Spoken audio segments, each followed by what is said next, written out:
Good evening, everyone. Good evening, Coalition of Independence Nation. We are back again with a wonderful setup and lineup for you today. I don't know about anybody else, but I thoroughly enjoyed last week when we revealed our shadow ministers. Ministers competent to go out and do what they say they're going to do under the Coalition of Independence government. I believe in the New Bahamas, and I'm so excited to see that come to fruition.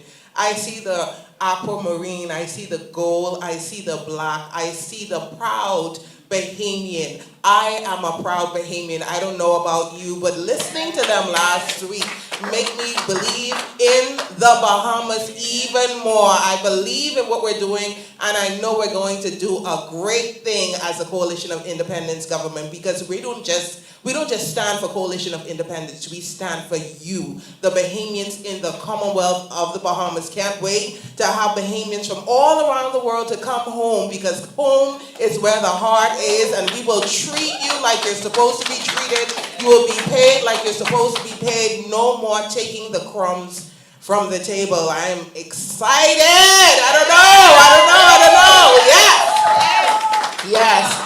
And good evening to my studio audience who, listen, they have been coming. They have been consistently coming over and over again. We say thank you, thank you, thank you, thank you. I don't know if you can see the vision of the New Bahamas. I don't know if you can see a country that is actually independent, a country that is working. A couple people said when they came up, let's fix the Bahamas. Let's fix the Bahamas under the Coalition of Independence government. Let's stop the begging and the loans and all of these things that we are doing, because we are a rich nation with rich resources all over. The Lord has placed us strategically on this earth where we have so many natural resources around us. And I'm so grateful to be a part of what is happening. I'm so grateful to be a part of history being changed. I'm so grateful to be a part of this great vision and the visionaire of the Coalition of Independence. Could you give yourselves a round of applause for being a part of change? Because change ain't coming, change is here. So, I'm just sitting here looking pretty and smiling and waiting on our leader to come as he presents, he gives his report or whatever he has to say about what has happened last week and what are we to look forward to now, even as the heat is on, as it pertains to elections coming up. We can see elections, we can feel it in the air, but I'm going to tell you, Bahamians, register to vote.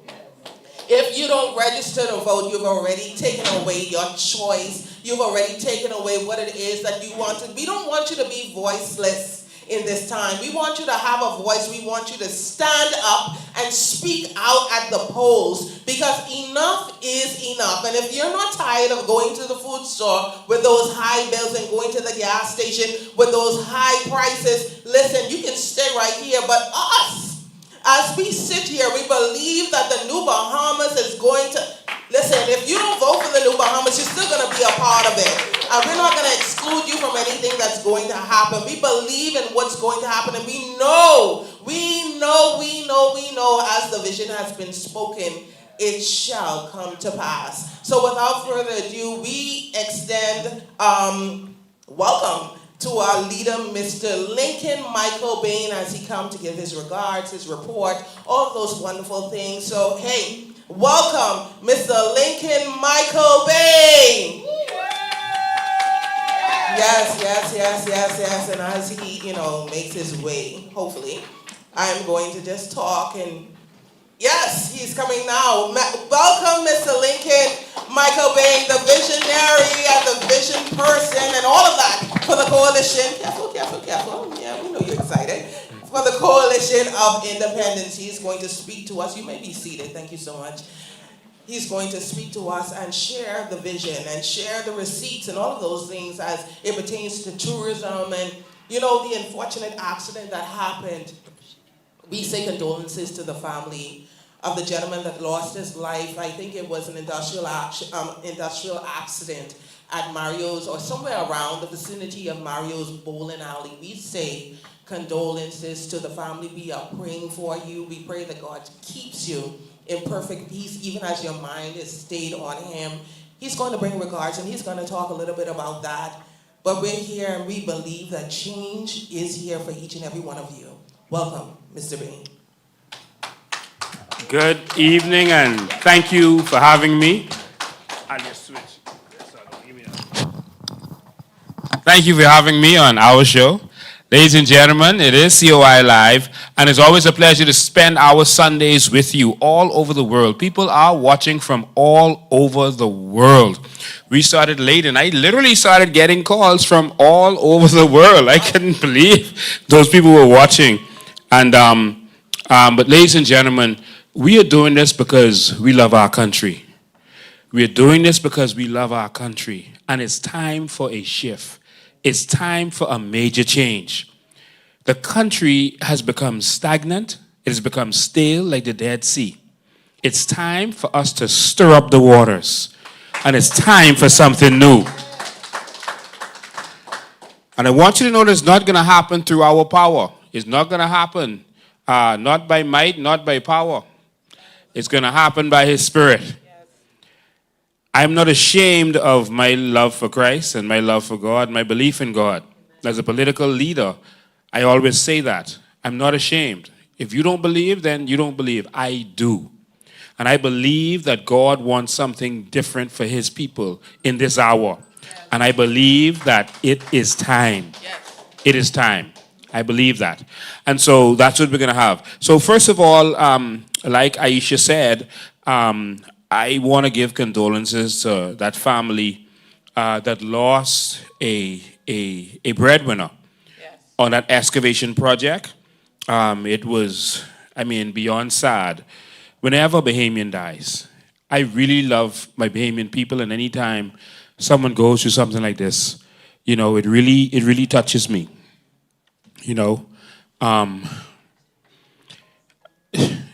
We need to put the proper laws in place in this country.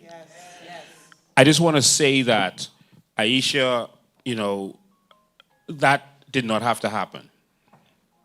And, we have a mining bill that they just pushed through the House, but they have not implemented it. And that mining bill might have saved that man's life because it would have put certain things in place. So that if the land has to be properly tested before you do excavation, because the Bahamas is full of holes and caverns, etc., because it's limestone. And so proper checks would have been done. But there are some people who are blocking that bill from going into play, and it's because they're making money from the way it is. They want this country to be a cowboy town. But how many of you know that we're going to get this country in order? And so, I've been receiving reports that Leslie Miller was the person, one of the persons behind that excavation. Wow. And so I'm investigating now. And since Leslie Miller is always before the public, he can let the public know if that's true. I don't know if there's an investigation being done. There can't be, because who will be doing the investigation? That doesn't come under the Ministry of Works. It doesn't come under the police. It doesn't come under anyone. But if the mining bill was put into place, it would have come under an authority. But of course, they want a cowboy town because the majority of money made in this country was not made by drugs. It was not made by tourism. It was made by excavation. Wow. Mining of our natural resources, our limestone. Yes. That's why whenever they're going to develop a subdivision, they find the hilly areas and then they cut it down and make the money. They dig canals and they make the money from the canals. Wouldn't that make our country vulnerable, though, to flooding? It does, because all of the excavation is causing rumbling on the ground, and sometimes they use dynamite, etc. So the caverns and caves underneath, and the small holes that's in the ground where the water gets to go down when it rains, they collapse, and that's why we're seeing flooding all over the country because of that. And so that's a serious problem. So we just want to say, our condolences to that family, and that's something that needs to be investigated. But it's almost like it's already been swept under the rug, and no one is being held accountable. Bahama Hot Mix has come out and said it's not them, and so we need to find out who it is. But you notice the media isn't digging.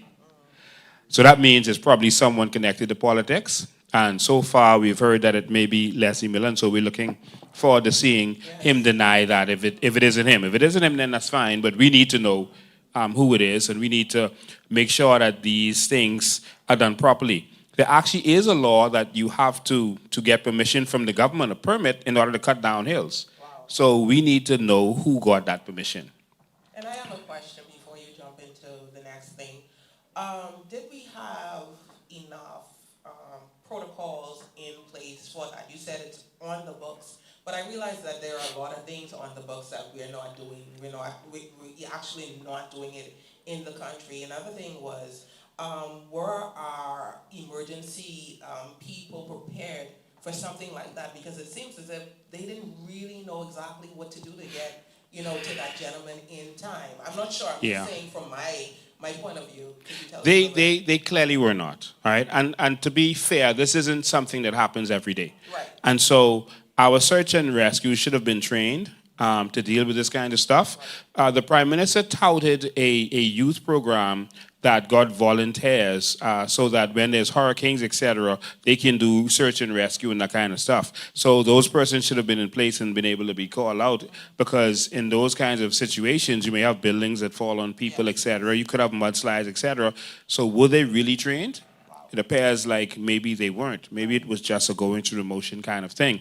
And so that's what we really got to look at.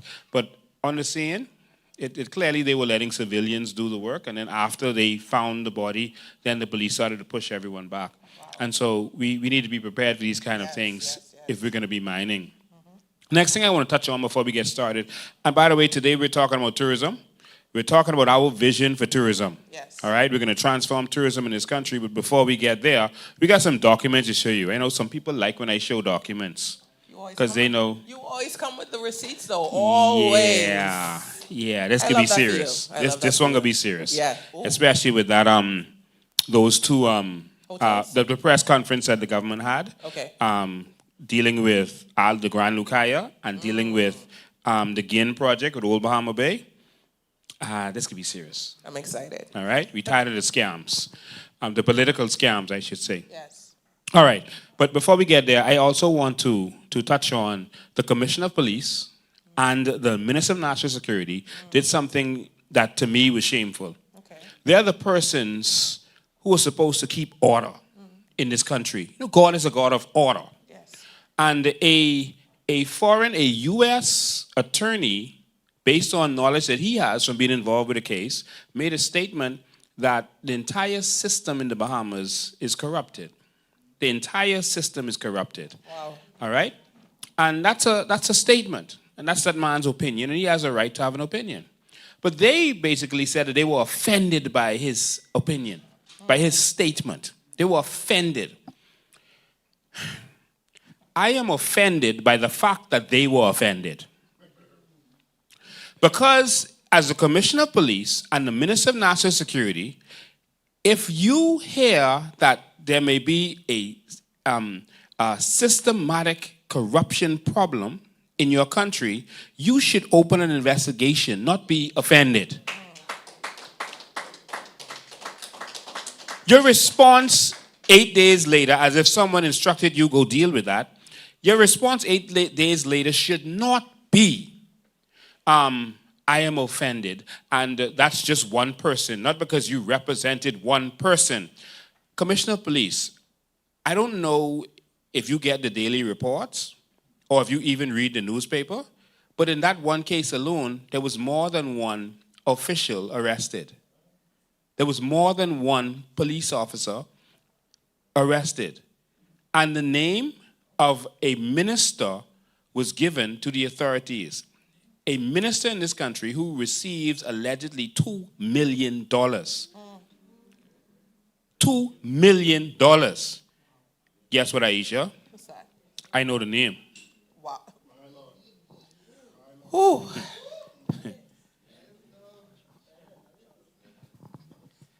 Let them sweat a little bit more. Yeah. I know the name. Name or names? The whole thing was an Andres connection. Wow. I can leave that right there. But I know the name. Food for thought. Mm-hmm. And this country has been run like a drug mafia of recent times. And it's not just the PLP. This thing started from under the F&M also, all right? But under this administration, it got worse. And now we have federal authorities pointing fingers. What the commissioner or the minister of national security should do, hold an investigation, hold a commission of inquiry to clear our names. Please, yes. That's what you do. Yes. If you know there's a problem. Yes. You fix it. That's what leaders do. You don't get offended because of someone's opinion. Now, that man's client spoke to him. That man's client was involved with this thing, so he knows what's going on. Let's not embarrass ourselves internationally by making foolish statements about being offended. Last thing I want to say, I see that the government has put out a warrant of arrest for Brittany Harris. Again. That's the activists who put stuff out there on social media, and she doesn't always agree with us, and No, sometimes she she doesn't. even attacks us. Mm-hmm. But I am here for Bahamians. Absolutely. I don't care. Yes. When Maria Daxon called me and said, they arrested Brittany and she wanted to go and assist, I said, yes, that's a Bahamian. Yes. Go get her. Yes, that's right. Go get her. Yes. Go and assist. All right? We don't always have to agree. No. I have friends, I support the Lakers. I have friends who support the Celtics we still friends. Yes, yes. So it doesn't matter if you have differences of opinions. I have Right. friends who are Seventh-day Adventists. It's true. I have friends who, don't even believe in God. Yes. But we have to coexist as a people. So I just wanted to say that. I think our government needs to learn to be more thick-skinned. They need to stop being thin-skinned and going after every little thing you say about them. That shows weakness, especially when the emperor has no clothes. Wow. That is a serious weakness. I feel what Brittany Harris is going through because we were arrested for standing up because of this immigration crisis. We were arrested viciously. Some of our people were beaten, dragged, thrown into buses, and they were tortured by being held in a cell for more than the legal 48 hours before being taken to court, given major bail. Some people got $4,000 or $5,000 bail. We had to find cash within an hour, or we was going to Fox Hill. Wow. That's the kind of ridiculous. things that this government was doing to its own Bahamian people. And I'm saying this while I know that many people around the world are watching. That's the kind of operation they run. But could I say something as it pertains to that as well? In listening to the stories of those who were arrested along with you, especially the females, there were females who were in the cell who had, Their monthly cycles going on. The and same they thing were happened to Brittany not- Harris. They could not get the things that they needed No, to. they had to That sit is there and suffer crazy. That for days. uncalled for. That is, I don't know, words. That's what this administration did to Bahamians. Wow. This administration. For a All right? protest. Yes, for going and speaking to your rights. And guess what has now happened? They have now released, this weekend, they released a document saying that immigration, the Bahamas is no longer going to issue work permits to persons from Haiti because they can't verify the documents. This is what we were saying all these years ago. This is what we got arrested for. Yes. At that time, they stopped it for a couple of weeks and then they brought it right back secretly. But now they're doing what we have been telling them all this time. There's no government there. Where are they getting these documents from? Wow. To apply. Okay? And so we suffered for the Bahamian people. Yes. Freedom isn't free, and someone has to pay for that. It's true. But let me tell you something. When God sends me somewhere to say something or to do something, no one is going to stop that. I'm going to do that. Absolutely. And I don't fear them. Absolutely. So I just Thank wanted you to for make that. that abundantly clear. The government should lay off that case. Just leave that alone, man. Just leave that alone. I know it's personal and you want to silence people, but let's move on, all right? And I just want to say that we have to continue standing with each other as Bahamians. Um, I heard Brittany make a cry that the leader of her party, Michael Pintard, didn't look out for her or whatever it was, didn't, stand up for her, etc. I can tell you that a leadership should always look out for its people. It's true. And especially when you have someone who is speaking out on your party's behalf Yes. and getting victimized because of information you may have given them It's true. and standing up for you. I can tell you, when Maria Daxon was arrested, we were there in front of that station, Yes, and yes. we didn't leave without her. Yes, I remember We that. left that station with her. All right? That's what leaders do. You go for your people. Yes. All right? We went for ours. That's what you do.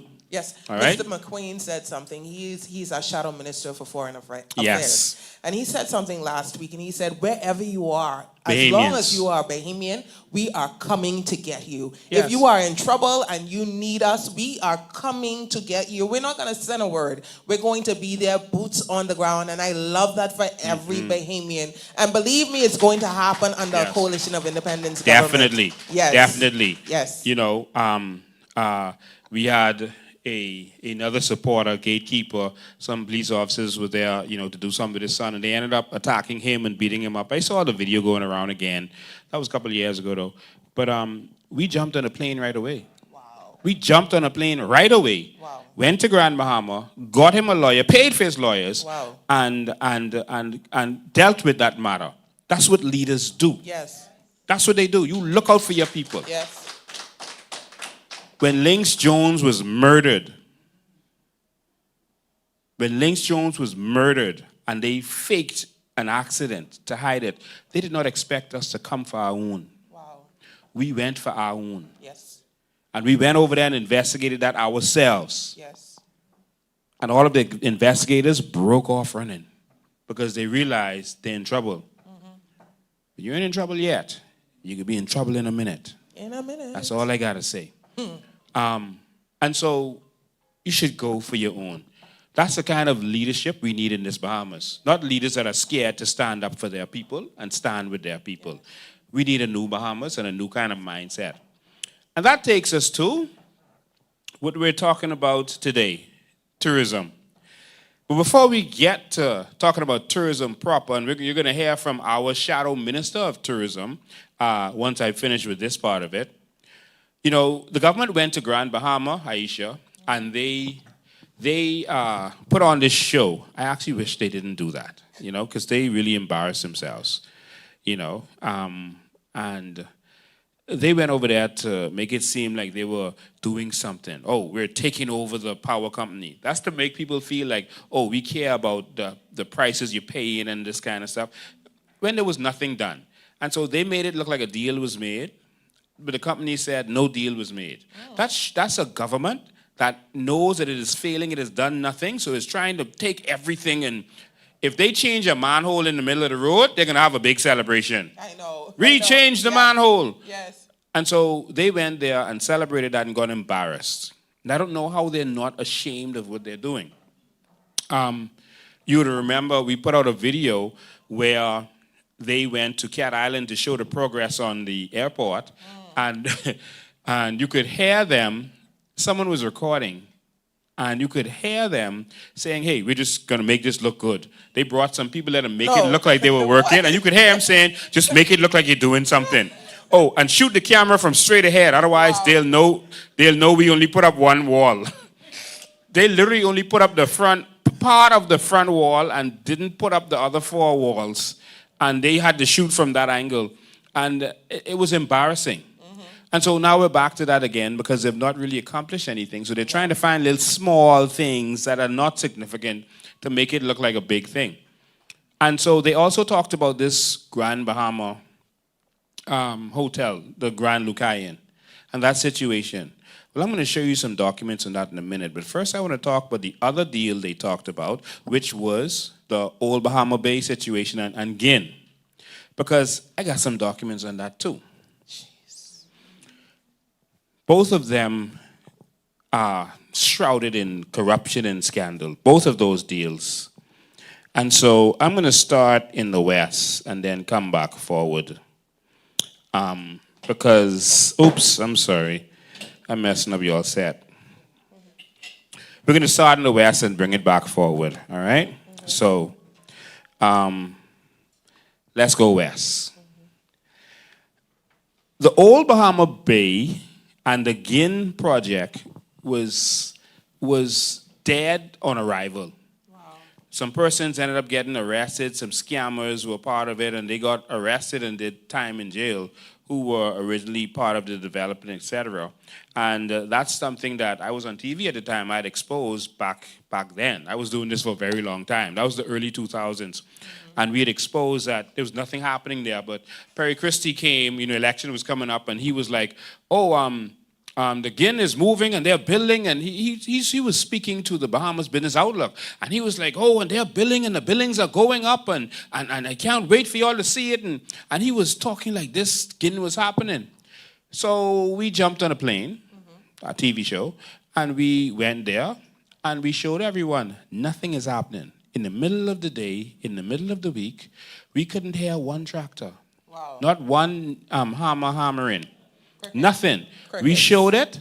The only thing they had there was one of those trailer offices that they brought in, and no work had been done. Wow. And that seems to be endemic of these flammers. Yes. They don't care about the project. They care about making their under-the-table money from the people who want to do the project, and then whatever happens, happens. They don't care. And this seems to be carrying on to this day. Now,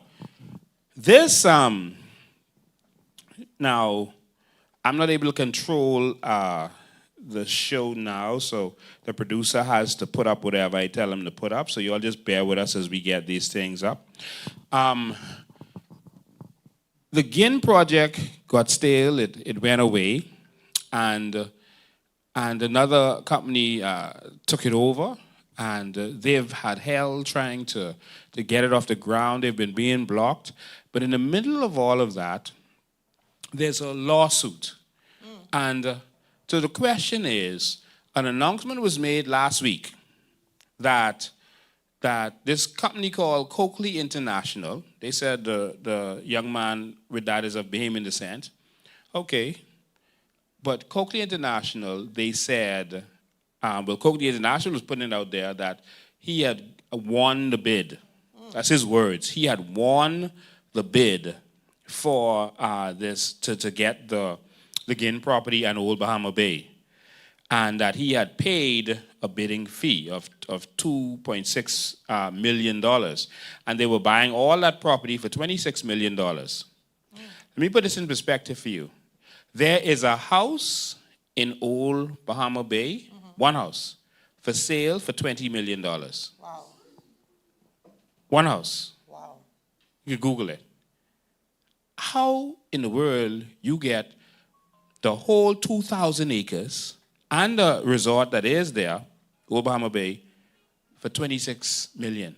How does that happen? In what world does that happen? In the Bahamas. That in the Bahamas under these corrupt governments. Yes. And so the guy recently put out a story. He put out some documents. Let me see if I sent the documents to the producer, because I like you all to see when I talking. Let me see what I've sent to him. The guy put out a fairy tale that he basically, in the way he worded it, was trying to make it seem like the deal was closed, like the deal was done.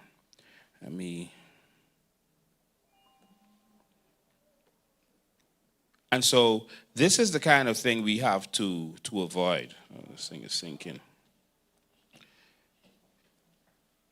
And while you're doing that, I want to tell each and every Bahamian, stop falling for the lies every election cycle. I mean, they come and they tell you stories over and over. We're going to do this and we're going to do that. Why didn't you do it in the 4.5 years prior to election? Why wait until this time to make all of these big dreams? Stop falling for the lies, Bahamians. We need a new Bahamas, and we need to fix the Bahamas. And it's only going to happen under the Coalition of Independence. So, producer, put it on the screen for them. Coakley International awarded bid for Premier West End, I guess, property. Put that one up on the screen so I could just show you all that they put this out there saying that. All right? I want to show you how fake these people are. Because we need a real country that works this time. Tired of the flim-flamming. It's going to get deep. So you all just hang with us. Okay. So Coakley International awarded. Okay. So here we go. All right. So on the screen, well, I won't look back. On the screen, you can see exactly what they were allegedly saying. Says West End Grand Bahama, and this was reportedly put out by Coakley International. Yeah, they said Coakley International is pleased to announce that it has been awarded the bid for the former LRA, OBB, GIN, and Credit Suisse Properties holdings in West Grand Bahama. This landmark acquisition marks a significant milestone in the long-awaited revitalization of this iconic destination. Landmark acquisition means you got the property, right? That you awarded the bid, Yes. that you got it. Yes, And landmark acquisition means that's done. it's finished. That's what he put out to persons, to investors. This sounds like fraud to me. Wow. Because I'm going to play you a video now. The Prime Minister in Grand Bahama was asked about this. Because we don't know how that could have happened when the property didn't go out to bid. When there's some tax issues and the property didn't go out to bid. All right? Well, it went out to bid a few years ago and then they pulled it back. And now this guy is trying to say that he has won some kind of bid. We don't know about any bidding process. Okay? And so let's hear what the Prime Minister had to say about that. That's the video that I sent to you where it says no deal. Let's hear what the Prime Minister had to say when asked about this Coakley deal in West Grand Bahama. Was this in the recent press conference? It's very recent, a few days wow, ago. yeah. That was put out a few days ago, and this was after that was put out, because we were trying to figure out how you could sell that, and there's a court situation, one, Wow. and there's some tax situations, two, and we didn't hear about any bid. Jeez. 3. So how do you do that? Yes, go ahead. One question from the House, beginning with Barbara Walker of Grand Bahama. Good afternoon, everyone. Earlier when we spoke about the private guy in the airport, there was some information out about Western and get some information about the Coakley International briefing that I heard. So,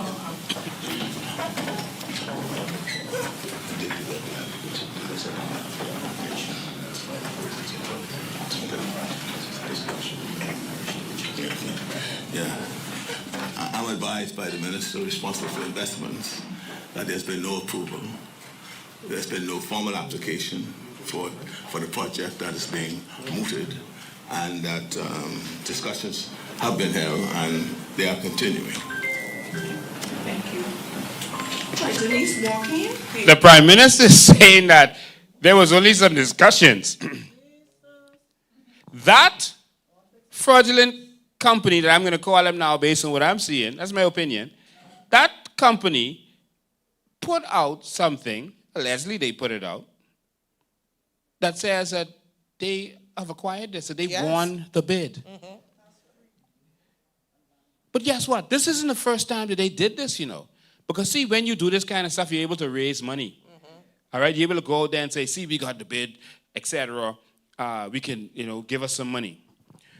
They did this before.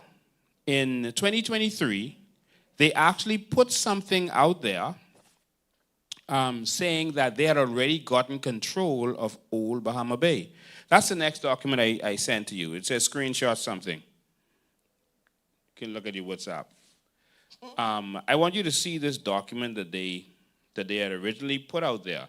This when they were trying to raise money and get people to give them money to pay for this resort.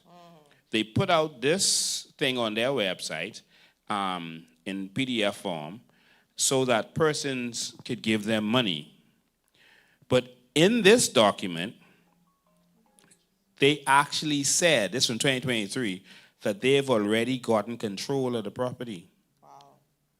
So this is a document. I'll turn around to see what y'all are seeing. Yes. This is a document. And so that's Old Bahama Bay over here on the left, and that's again property, all these canals, etc. So just scroll for them, because we're going to go to page 14. So just scroll until you get there. This is the deck that they put out there. See, they even got Brave face in there. Yeah. Go back. They put his face there, I Yeah. guess, to make people feel like there's something legit. It's legit, yeah. All right, so let's go. Keep going. Next page. We're going to go to page 14. Yeah, so they show all about the Bahamas, Coakley International. All right, go back to those people. All right, go back some more. Go back some more. Go back some more. Go back some more. Go to the next page. Yeah, keep going back. Okay, that first one there, go to the next page. Okay, so that's the Coakley fella who's behind this. He is there as the man in charge of this, all right? Said real estate developer. And this is managing partner. There's someone missing from here who is now a part of this that I'm going to show you, and it's scary. And I can show you the track record of these people, because the PLP, look, they like to deal with criminals. I'm talking about these ones here, but the one they added to the company. All right? So let's go. Let's go down to page 14. Let's skip all that. Let's go straight down to page 14. All right, this page 14. Now let's read. Read, Bahamas, read. This their document. They calling it Bristol Point now, so they ain't gonna be Old Bahama Bay no more. They want to call it Bristol Point. Bristol Point is a 2,200 plus acre master plan mixed-use resort community, 2,100 acres of the former Ginsumer development, Bobby Ginn's failed dream, and 100 plus acres of Old Bahama Bay, now under the control of Coakley International. Now under the control of Coakley International. Let me tell you something. The devil is a liar. Indeed. That never happened. But in order to raise money, he told persons that he was already in control of Old Bahama Bay, which is not the truth. And so I'm told that Michael Scott, who was the lawyer for the other persons who actually own the property, actually filed a complaint to the SEC. And you know, they might take long, but whenever they come in. All right, the SEC might take 5 years, but when they reach, they reach. True. And they made a complaint about this to the SEC because that's deceit. That seems to be fraudulent to me. That's fraud. Yeah. How are you in control? How is Coakley International in control? You need to explain that unless, and if you can't, that's fraud. It's true. But these are the people they're dealing with. But it gets worse. Really? Yes, it's Janet, just that's wow. the good stuff. Wow. It gets worse. Let's go to their website. I should have sent that to you. Can you display their website on here? Let me send you their website. Everybody make sure you're sitting down when we start to hear what's really going on there. And this the kind of stuff, the PLP, I mean, y'all got to stop, man. Just Guardian, please, man. Not at all. All right, I'm going to send you the link to their website, straight to the team page, not to the front page, straight to the team page. It's like they love to deal with these scammy type people. All right? And if the government saw them do that, they should have not even entertained them. Conversation should have been over. It's true. Because if they knew about this, and the government did know about that, how are you now pitching this to investors? And so any investor that is hurt by this, if they're hurt, because this might be a good thing, it might work out. But any investor that is hurt, they can actually sue the government also. Wow. Because the government knows about this and did nothing. You going to the website? Okay, he's going to go to the website right now. I want you to see. I want you all to see what's going on here. Now, okay, he's going to pull up the website right now. Okay, we're here on the website. And so we went straight to the team page on the website, not the front page. We went to the team page. And I also went to this website to see if they have ever done if Coakley International has ever done anything on this level. This is a $6.5 billion investment they're trying to make. Before I go there, $6.5 billion. With a B. Atlantis was $1 billion. This 6.5 Atlantis is. Wow. Before we go to the team, go to the top. Go to the top and let's go to current projects. Current projects. They try and say this, the projects they have doing now. Look at this, Bristol Point, Master Plan Development, Grand Bahama. They are listing this as if they are doing this project right now, and this thing is authorized, and they didn't have shovels in the ground. They advertising this to the public. They talking about Jack Nicholas and Arnold Palmer. They get the two. I never seen a resort with all two. Wow. And Arnold Palmer professional golf courses. Keep going now. And so they showing this project, they listen as their own, all right? Let's keep going on. And they're listing, that's AI. And this another project they say they currently doing. Wow. All right, here it is, Blue Coral Private Residence Hotel and Casino. So I did a quick Google to see where this is, and Google literally said to me, this does not exist. I ain't lying to you. What is going on? Google literally said it just like that. They didn't even just show you the other suggested areas or whatever. Google literally outright said, this does not exist.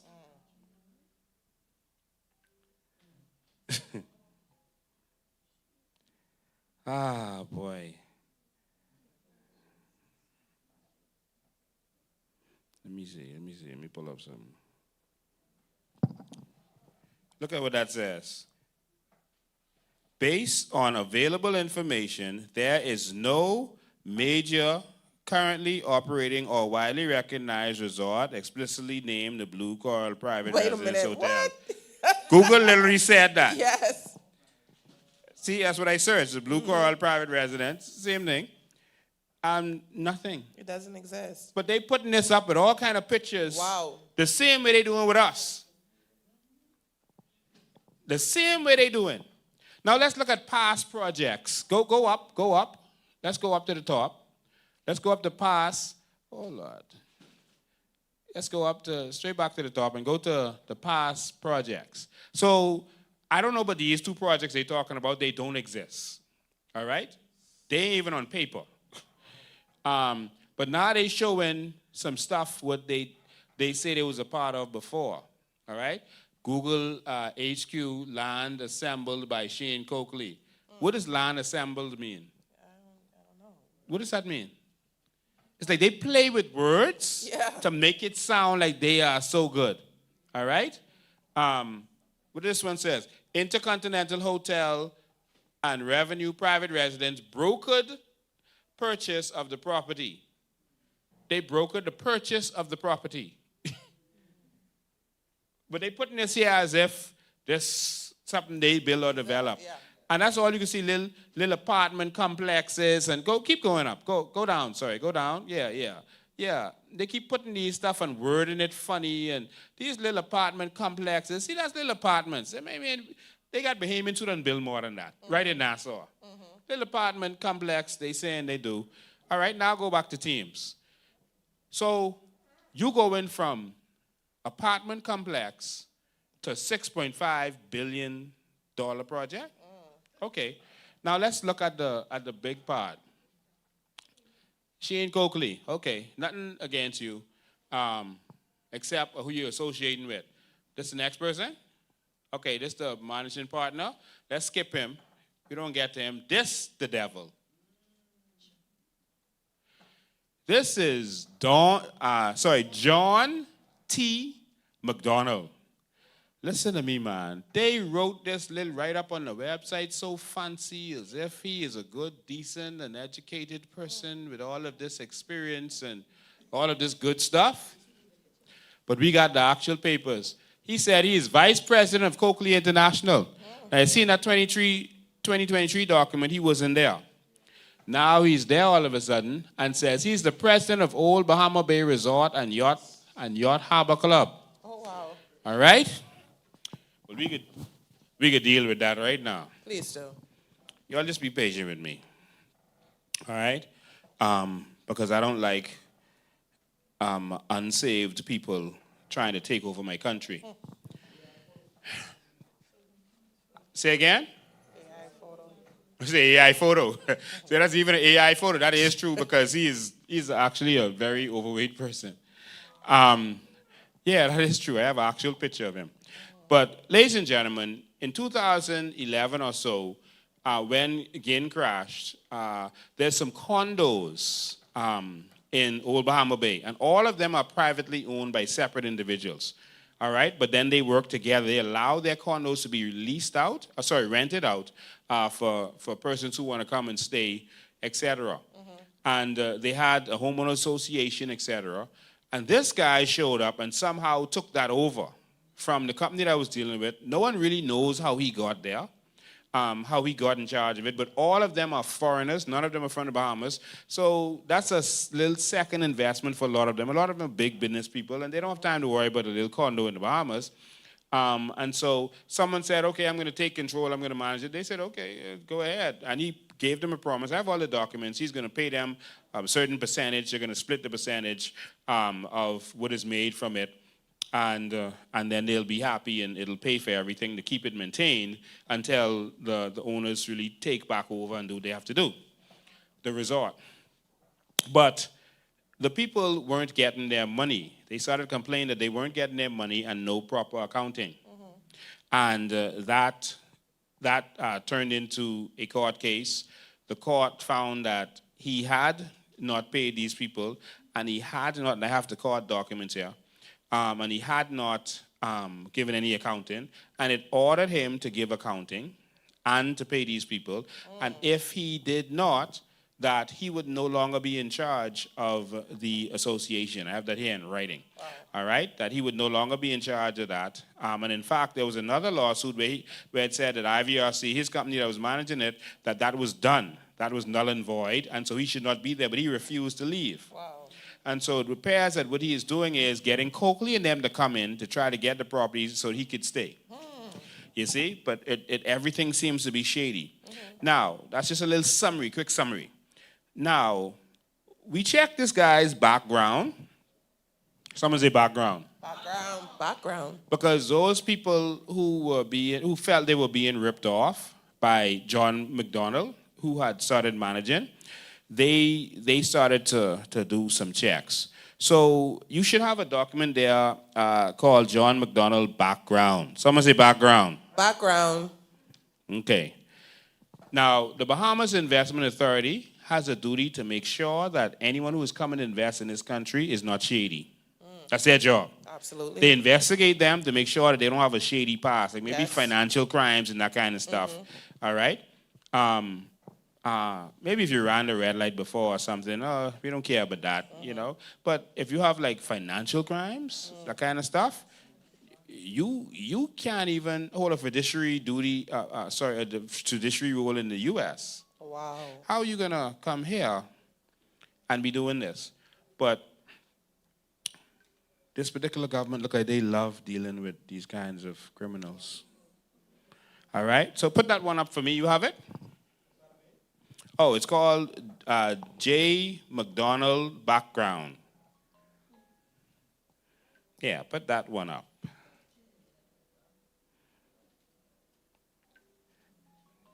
You ready to see his background? I I am so ready. Because he's the vice president of this company Yep. that is touting that they done paying the money for this whole Guinea resort. That's right. Okay, he's coming now. All right. So this the background. So the private investigators identified him. All right, so RAM investigation groups, you can see this legitimate. And so investigation, database, background, inquisition on John Thomas McDonald. All right? So here, now we're gonna go through these. Information provided, John Thomas McDonald, they have his date of birth and all that kind of stuff. Information thing, keep going now. All right, right there. They said pertinent markers record indicate 1, criminal history. 2, bankruptcies. 3, liens and judgment histories. All right? Let's keep going. All right. Oh, where we at? The first one. Okay, keep going.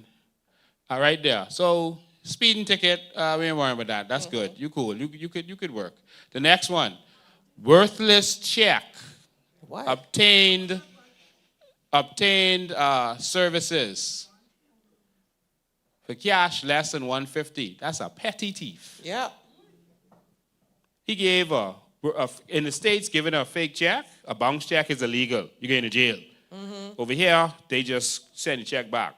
In the States, that's stealing because you know or should know you didn't have money on that account because you have online banking and whatever else. So he got charged with that. And that's petty theft. And then grand theft What? to the 3rd degree. Whoa. More than 300, less than 20,000. What? All right? So he got charged with grand theft. My goodness. All right? That's this John McDonald, Criminal. who having meetings, Yep. discussions with the prime minister, Yep. them. The prime minister leaned over to the minister of tourism and investment and was told, we having discussions with him. And these people are announcing that this deal is done to the world for investments to happen, to receive money. Let's keep going. The next one. Cash or depositing item with intent to defraud. Fraudulent. Keep going. Here there's more. Uttering a forged instrument. What? Forgery. It looked like they saying he did 18 months or something over there for that one. Yeah. Case. Yeah. God, Broward County. Come back. All right, the next one. Deposit with intent to defraud. Next one. They didn't specify that one, but again, he locked up. And then bankruptcies, a bunch of bankruptcies. This bankruptcy here, bankruptcy there, another bankruptcy, another bankruptcy. Oh my goodness. Him and some other people bankrupt. This bankruptcy, that bankruptcy. Bankruptcy records continued. Another bankruptcy. Listen how much bankruptcies it says. I can't even read all this. More bankruptcies. Just keep scrolling. More bankruptcies. Debtors. Jesus. But this one is judgments and liens. Tax lien. Tax lien. 31,000 or whatever it is. Listen. Jeez. You mean to tell me that Brave them would be sitting down with that My goodness. and making that as if that's some grand announcement? That's what you all... And this is why they seem to keep putting shovels in the ground and nothing happening. Yep, there's always a Because shovel. it's like it ain't about the development. They keep dealing with people that don't make no sense. Unscrupulous people. And so there's actually actual judgment. I mean, this man's rep is so long. There's an actual judgment that this thing is before the courts right now, and he was ordered by Bahamian courts, you know. Bahamian courts told him to do what he's supposed to do, give an accounting, not charge these people any more money for association fees or anything. Wow. And they ordered him on these things because of his fraudulent behavior. Wow. They ordered that the association be turned over to these people, to the plaintiffs, and to this day he's not done it. Wow. He has received eviction notices from them and termination letters, and he refuses to do it. Jeez. And this who Brave them talking to. Yep. It's embarrassing, honestly. This who Brave them talking to. Brave, we cool, right? But Grand Bahama needs something real, man. Exactly. We Yes. tired of the scamming. Yes. Yes. This man was paying off politicians, My goodness. to be able to keep running OBB. And every time they try to get justice, no one would serve the summons, or it seemed like everyone would sell out and they couldn't get no justice. My goodness. The people over there, good, decent people, you know, they met with Chester Cooper, Jomo Campbell was there. This after Obi had died, I think. Yeah, before they had the by-election. And they paid for the by-election. Jeez. They was promised everything in the world. Ginger Cooper was there. Wow. If I not Ginger Ginger, Moxie. Ginger Moxie. Where Moxie, again, Ginger yes, Cooper? Who's Moxie. Ginger Cooper? I don't even Yeah. know Ginger Cooper. Sorry, Ginger Moxie, sorry about Moxie. that. And if I call her wrong name, you have to excuse me. But the politicians was there. All right, a whole slew of them. All right, monies was collected, and the people still didn't get no justice. Wow. Kingsley Ferguson, what's his name? What Kingsley name? What's his Smith. last? Kingsley Smith was there.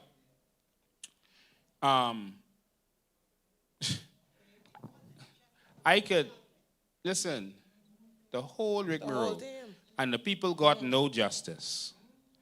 And now, Brave them talking to the enemy who scammed these people. Jeez. And talking about not just giving Old Bahama Bay the 100 acres to them, giving the 21 acres of Gin to them, everything. And the man already lied to the public to raise this money, the $2.6 million to pay for this bidding thing. I don't even believe that paid for no bidding. I believe that was paid to some politicians. That's what I believe. I don't know that at all. All right? But based on this track record of everything looking shady, and the prime minister saying, no deal was made, the prime minister didn't even announce that any payment was made. No, he didn't. So this one is serious. I got some documents here on because I've gone so much time because I wanted to make sure that's straight. But there are scammers with Old Bahama Bay and that Gin thing. And Coakley is putting out false information, and they should not be allowed to be entertained moving forward. If you see Brave them entertain them, you know why. Because how this man out there saying that the deal done, and the prime minister saying the opposite. How was he saying that he already controlled the property from 2023, 3 years ago? And that was not the case, but he used that to make money. That was a deck pitch to raise money that I was showing you. And he said to the news recently, I raised the money. But did you raise the money on lies and fraud? We shall see. I just want to say that those people who own those condos are really good people. They help out a lot of Bahamians. They are Americans for the most part, but they help out a lot, and they're really good people. And I think they should get justice in our country. Yes. They should get Yes. justice. Most I don't definitely. want our country to be known as the country that did that to them. And it goes back to the corruption. Yeah. that they're talking about. Let's fix the Bahamas, please. Yeah. And so just one document I want to show you from the one that says AFID, AFFID of so-and-so. You see it? That one I want to show you. There's a reason I want to show you that. And that's because this is now talking about the Grand Lucayan. All right? The Grand Lucayan Hotel that they could never seem to sell. The government took the government's money to buy this hotel. And I was like, why would the government do that? Until I went and did the research. You know, I always get the documents. I got the research, and I said, why would the government spend our money? Let the thing fail. Yeah. Let them, if they didn't run their business properly, let it close down. And then take it over. All right? Why did we spend our money? But it was because Dr. Minnis was one of the owners. Whoa. Whoa. Dr. Minnis, who bought it with our money. Whoa. Here it is. Commonwealth of the Bahamas, New Providence. I, Dr. Hubert Minnis of the Western District of the Island of New Providence. This Dr. Minnis live out west, right? Yes, he does. Yeah, okay. This affidavit, I am the president Whoa. of Lucayan Beach Casino Hotel Limited. Whoa. Now, how much of y'all own a casino? Whoa. Did y'all even know Bahamians could own a casino? Wow. They tell you can't own it. But let me tell you the truth. Only Bahamians can own a casino. They've been lying to you. Wow. For Atlantis to get it, the hotel corporation or Bahamian corporation would own it and then lease it out to them. But they've been deceiving you because they don't want you to have nothing. So this is what it is, all right? Dr. Minnis was the president and one of the owners of that. Go scroll way to the bottom. Because they was trying to sell it at that time or do something with it. Not sell it, they was trying to do something with it and they couldn't find the documents. So he had to swear onto the documents. So, see it, yeah, and see Dr. Minnis' signature right there. See it there. Affidavit of Dr. Hubert Minnis. See his signature right there. That demonic signature. All right? And so, when you see these things happening, there's a clique of oligarchs. Yep. And the people they send into y'all to say they're y'all savior, you thought Dr. Minnis was coming to be a savior? Dr. Minnis is a part of this whole scheme. Wow. Dr. Minnis is partners with Brent Simonet Wow. in the fast ferries. All of them are business partners. Shane Gibson and Dr. Minnis is business partners. F&Ms and PLPs working together against y'all.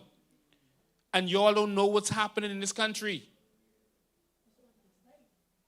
All right? Nothing is going to happen for Grand Bahama because Pinland has cursed Grand Bahama. My goodness. And he told them in 1987, Grand Bahama votes for nothing, they get nothing. And that's why everything that could come to fruition, it dies off. Because his minions who came after him are making sure that that happens. How could something so prosperous as Grand Bahama be dying the way it is now? Y'all don't understand what's going on. Immediately they killed the Jacta Hotel. That don't even exist no more. Jeez. My granddaddy used to work there in West End. But I just wanted y'all to see, and I have more documents, but I'm out of time, so Yep. because I really want to hear from our Shadow Minister of Tourism. But I wanted you all to wake up and see the skullduggery that's going on. I got more to talk about this with this old Bahama Bay, etc. But let me tell you something. If you see them get that deal with that scam artist, and I got more on him, why all of a sudden they put him there? Coakley tried to make it seem like he made some investment in Old Bahama Bay, and somebody was talking to the Tribune the other day. I don't have time to show you all the rest. But he probably bought one of the condos. Right? And tried to make it seem like I made some investment in Old Bahama Bay. You can't make an investment in Old Bahama Bay. Each of the condos is owned separately. And the people who actually own the resort around the casinos, they're against you. But they are saying, they're wording things like this to scam investors. Wow. And that cannot happen on our watch. Nope. It cannot happen. Absolutely not. So I know you're going to come fight me. Let's do this. Bring it. All right? So that's what I wanted to bring forward to you all at this time. I had a lot more stuff to show you, but I out of time. I wish this was a whole show where I just could deal with that. But I really want to hear. We're going to be showcasing all of our shadow ministers with more time this time, and we're going to let people call in to be able to ask questions, etc. And so we started with today. But because that was such a hot topic, I wanted to clear the air with that. But ladies and gentlemen, I can take over and be the host for a second, just for 2 seconds. Go ahead. 2 seconds, then you get it back. 2 seconds. I want to introduce a ultimately qualified shadow minister of tourism. She has experience in the area of tourism. She has worked all throughout the industry at Atlantis, at Baker's Bay, which, of course, is extremely exclusive. Exclusive, yes. At Schooner Bay. She's worked at airlines, including managing airlines. And so she is very qualified. And she is the first, other than the scandal-ridden, what's his name? Wallace? What's the fella's name? Vincent Vanderpool Wallace, who ended up in scandal. She's the first qualified person for tourism. We always have these ministers who are not qualified. And then people would ask, well, who are your candidates? Who are they? And so we showed you that we have qualified persons in every area. Yes. This is the first time this is going to happen. Yes. And many people might hear her out there as a lioness, but she actually is a very quiet little lamb. She absolutely All right? is. But they might hear out there when she's fighting at a protest, etc., and not know, her background. But I feel that she's qualified to take the tourism in the Bahamas to the next level. Ladies and gentlemen, I present to you Miss Charlotte Green. Welcome. Yay. Miss Charlotte Green!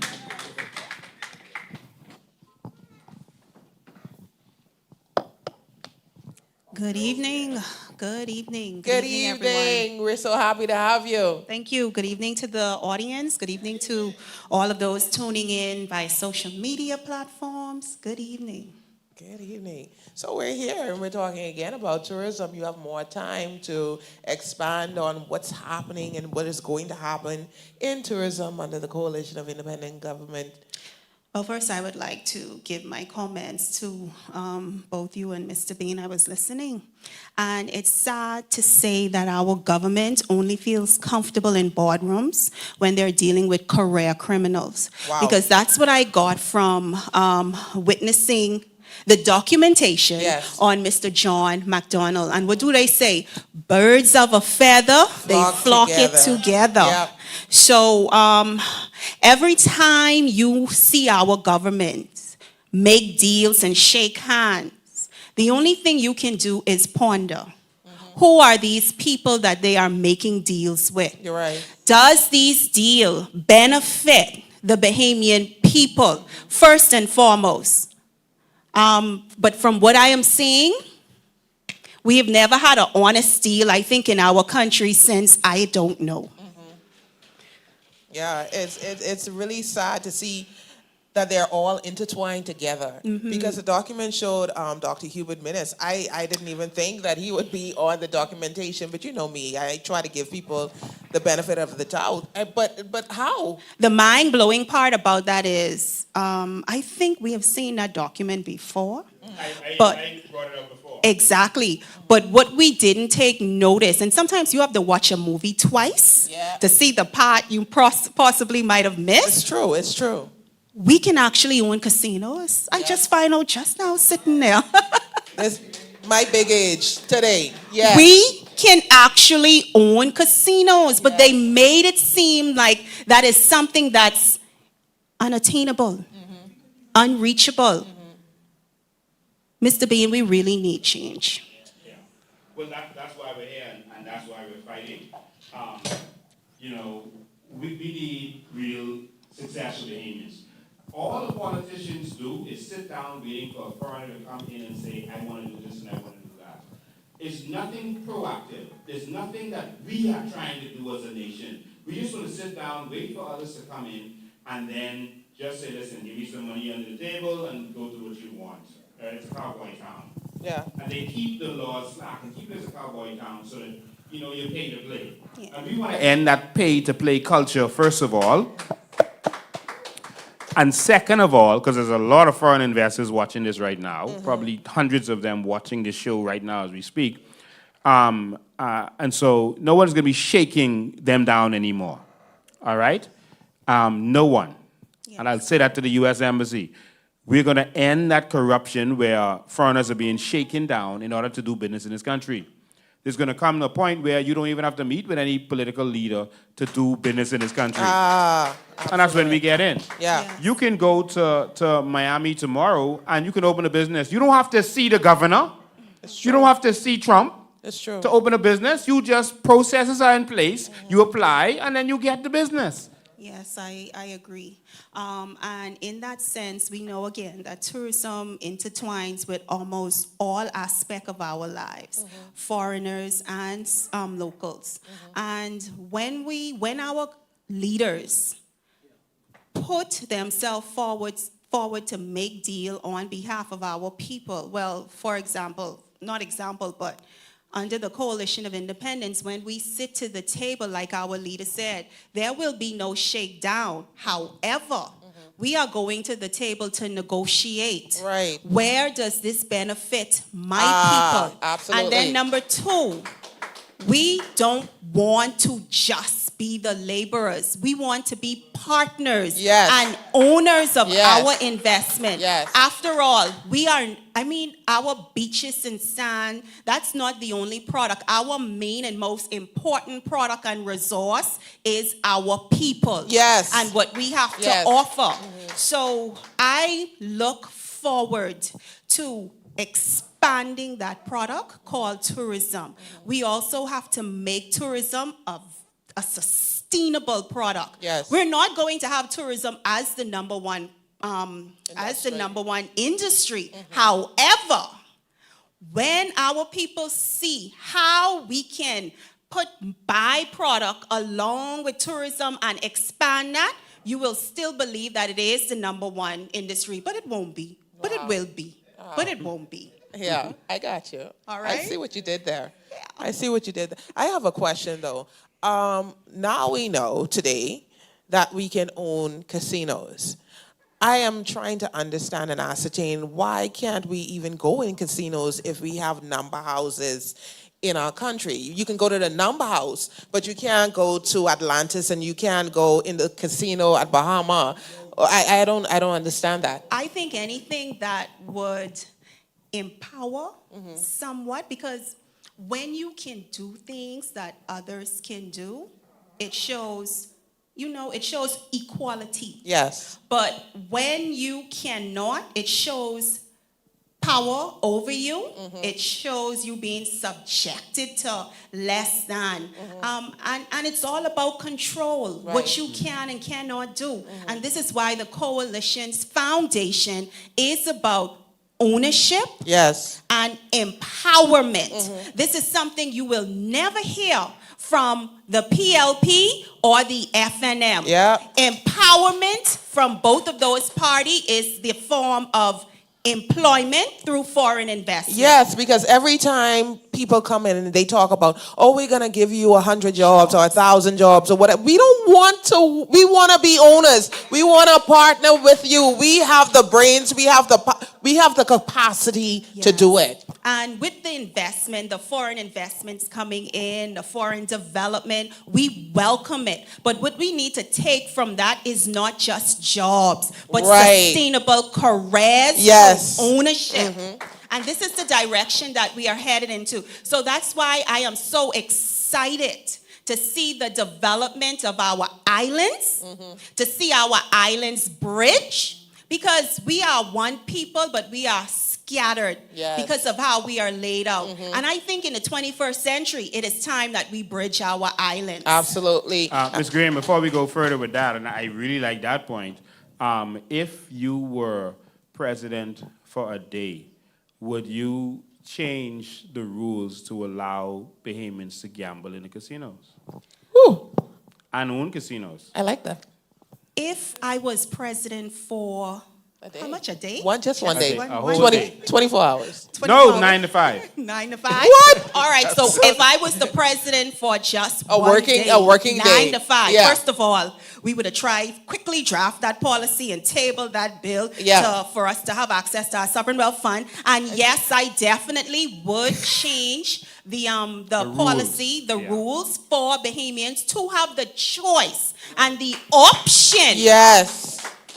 to gamble in casinos. And I think the reason is because no one should be able to do something in our country That's what I was Yes. thinking. Yes, Yes. absolutely. That's Yes. like sick. How could you? That's sick. Yeah. To think that someone could do something in your country that you can't do. How dare you? If they can do it and it's fine, you do it, it's criminal. That's Well, crazy. well, I got some good news for the Bahamian people, since that's Charlotte's point of view. Maybe many of you don't know or don't understand that the Minister of Tourism is in charge of who gambles and who don't gamble. And so you're going to be president that's of you. tourism for more than a day. I promise. That's you. Yeah, I always wondered, how is it that tourists could come and they could do something we are absolutely forbidden to do in our country? We're always pushed back as a second-class citizen. Oh, no, you can't. But yes, you can. You know, and sometimes it's a lot about the color of our skin, because we see even with, you know, our Caucasian Bahamians, well, that of a lighter color, when they go into businesses, they are preferred. I don't know if you've ever been in there, or I've seen it. I've been in the passport office. They're preferred. Oh, hi, how are you? I mean, the welcome is even different. It's even different. You know, we have to do better as Bahamians in our country, but we were taught this, and I think we need to check our, you know, our mindsets, because we were taught it for so long. We believe that's how it's supposed to be. I would like to make a little small statement. I think last week you had asked a question about the Grand Lucayan Hotel. Yes. And we had audio disruption. And my response to that, I think you mentioned, did you watch the interview with the Prime Minister speaking about the Grand Lucayan Hotel? I said, I don't have much to say about what he said, but to Grand Bahamians, the fact that we have been going through this sale for more than 20, Oh 30 my goodness, plus it's exhausting, years. yes. I think we need to get past trying to sell that hotel and let that hotel be the Bahamian flag carrier. Why don't we purchase or keep that hotel? Create that hotel built for Bahamians, by Bahamians, Yes. and managed by Bahamians, Yes. where the monies can stay within the economy Yes. and circulate throughout the communities. Yes. That makes sense. It does. We don't always have to give away or supplement to foreign investors. It's true. Again, we have no problem with foreign investment. Right. None whatsoever. But I think our people are intelligent enough Yes. to be able to own and manage our resorts Absolutely. and products. We have no problem. We can do it. Yes, we can. So we're looking forward to owning more of our assets, managing more of our assets, building more of our assets, and partnering with foreign investors equally. Absolutely. And we're believing that Bahamians will come first. We're not coming out of a meeting and we're the second class citizen. We're not coming out of a meeting and you won and we're not on even. Listen, we need to put Bahamians first. If they're going to put 40, we need 60. Yes. You know, if they have 40% shares, we need 60% shares. And I believe that's going to happen in tourism with you at the helm. Yes. And when we count numbers or heads coming into our country, I don't want those heads to just be a number on a sheet. We want to see those effect on the rest of the family islands, within the straw markets. We want to see that effect in the Baintown constituency, because, you know, to me, Baintown is more like a cultural, historic community. You know, we need to recreate some of our areas within our constituencies. When that cruise ship dock into the harbor, I would like to see tour buses taking our people over the hill. Yes. We need to have themed communities. Ah. Themed islands. We need to see the funds circulate circulating through the Yes. moms and pop Yes. stores. We need to feel tourism circulating through our blood, because Yes. guess what? They say that tourism is who we are. It's who we are. But, So we yeah. really need to recreate that. But we don't need to be, tourism is who we are, and we're making our beds. No, And we're ownership. washing the linen, and we're doing, no, that's not the tourism we're talking about. We're talking about tourism where we are owners Yes. in this country. That's what Yes. we're talking about. Mr. Bain, I know you have your phone and this is going off. Do you have any questions from our social media platform? Oh, they got a million on there, but before we do that, because we're going to open the phone lines Okay. soon and let people call in. The text goes so fast. But right now, our tourism is just an advertising agency. Yeah. All they do is advertise. All right? That's it. We don't really benefit. Do you know, let me show you how stupid this is. They pay for the advertisement of Atlantis, $8 million a year. Wait, what? So when you see the Atlantis ads on CNN, we paid for that, the taxpayer. You paid for that. And all you get to do is make the beds. They also pay $8 million to Bahama What? every year. This All is- right? This is coming out of the treasury. Yes. Wow. You paying that. All right? The taxpayers are paying that. All we are is an advertisement agency. We are giving them everything and getting nothing. We have to transform our thinking. The battle of Milo Butler and Sir Lyndon Pinlin and Randolph folks was to convince Bahamians that we could govern our country ourselves. That we didn't have to have other people or a minority governing the country. And it was so hard to convince Bahamians that it was doable, that we could move in that direction, that first step. Eventually, after many, many years of toiling and suffering, we took that step. But now we're to another step. And this step is with a view to us taking flight. We don't want to walk no more. It's time for us to rise. And we are going to rise as owners in this nation. Yes. That's the mission that we are on. You see, all of the people running a hotel, that's Bahamians. We the experts, you know. We the experts in hospitality. We've been to school for that. You think John McDonald been to school for that? No. You think Coakley been to school for that? No. We are the ones with the expertise for multiple decades. We should be leading the world in this. But they have laws in place to keep us down. We're going to change that. And so we're going to own the hotels. And when Ms. Green says we're going to own the hotels, she doesn't mean that the government is going to run it. That never works out. You form a private company with experts. Yes. With experts in the field, and they run the hotel. That's what you do. Ownership and management is two different things. Why just own hotels? Why don't we own the cruise ships? They are now doing these little islands the cruise ships are going to, we're getting nothing for it. We're going to transform the tourism industry so now we benefit. Yes. The money stays here. They say that our GDP is, 13, 14, 15 billion, whatever they say it is. It's way more than that. Yep. Because Carnival Cruises makes $20 billion a year sailing our waters. Royal Caribbean makes $10 billion a year sailing our waters. But that doesn't contribute to our GDP. Do you know why? Because the money is made overseas. Wow. When they purchase the ticket, Aisha, they purchase that wherever they live in the States. true, it's and the true. money never comes here. Nope. So our GDP is much more than the little couple dollars they say it is. And so when those billions are made by us and they stay here with us, that transforms our country. It does.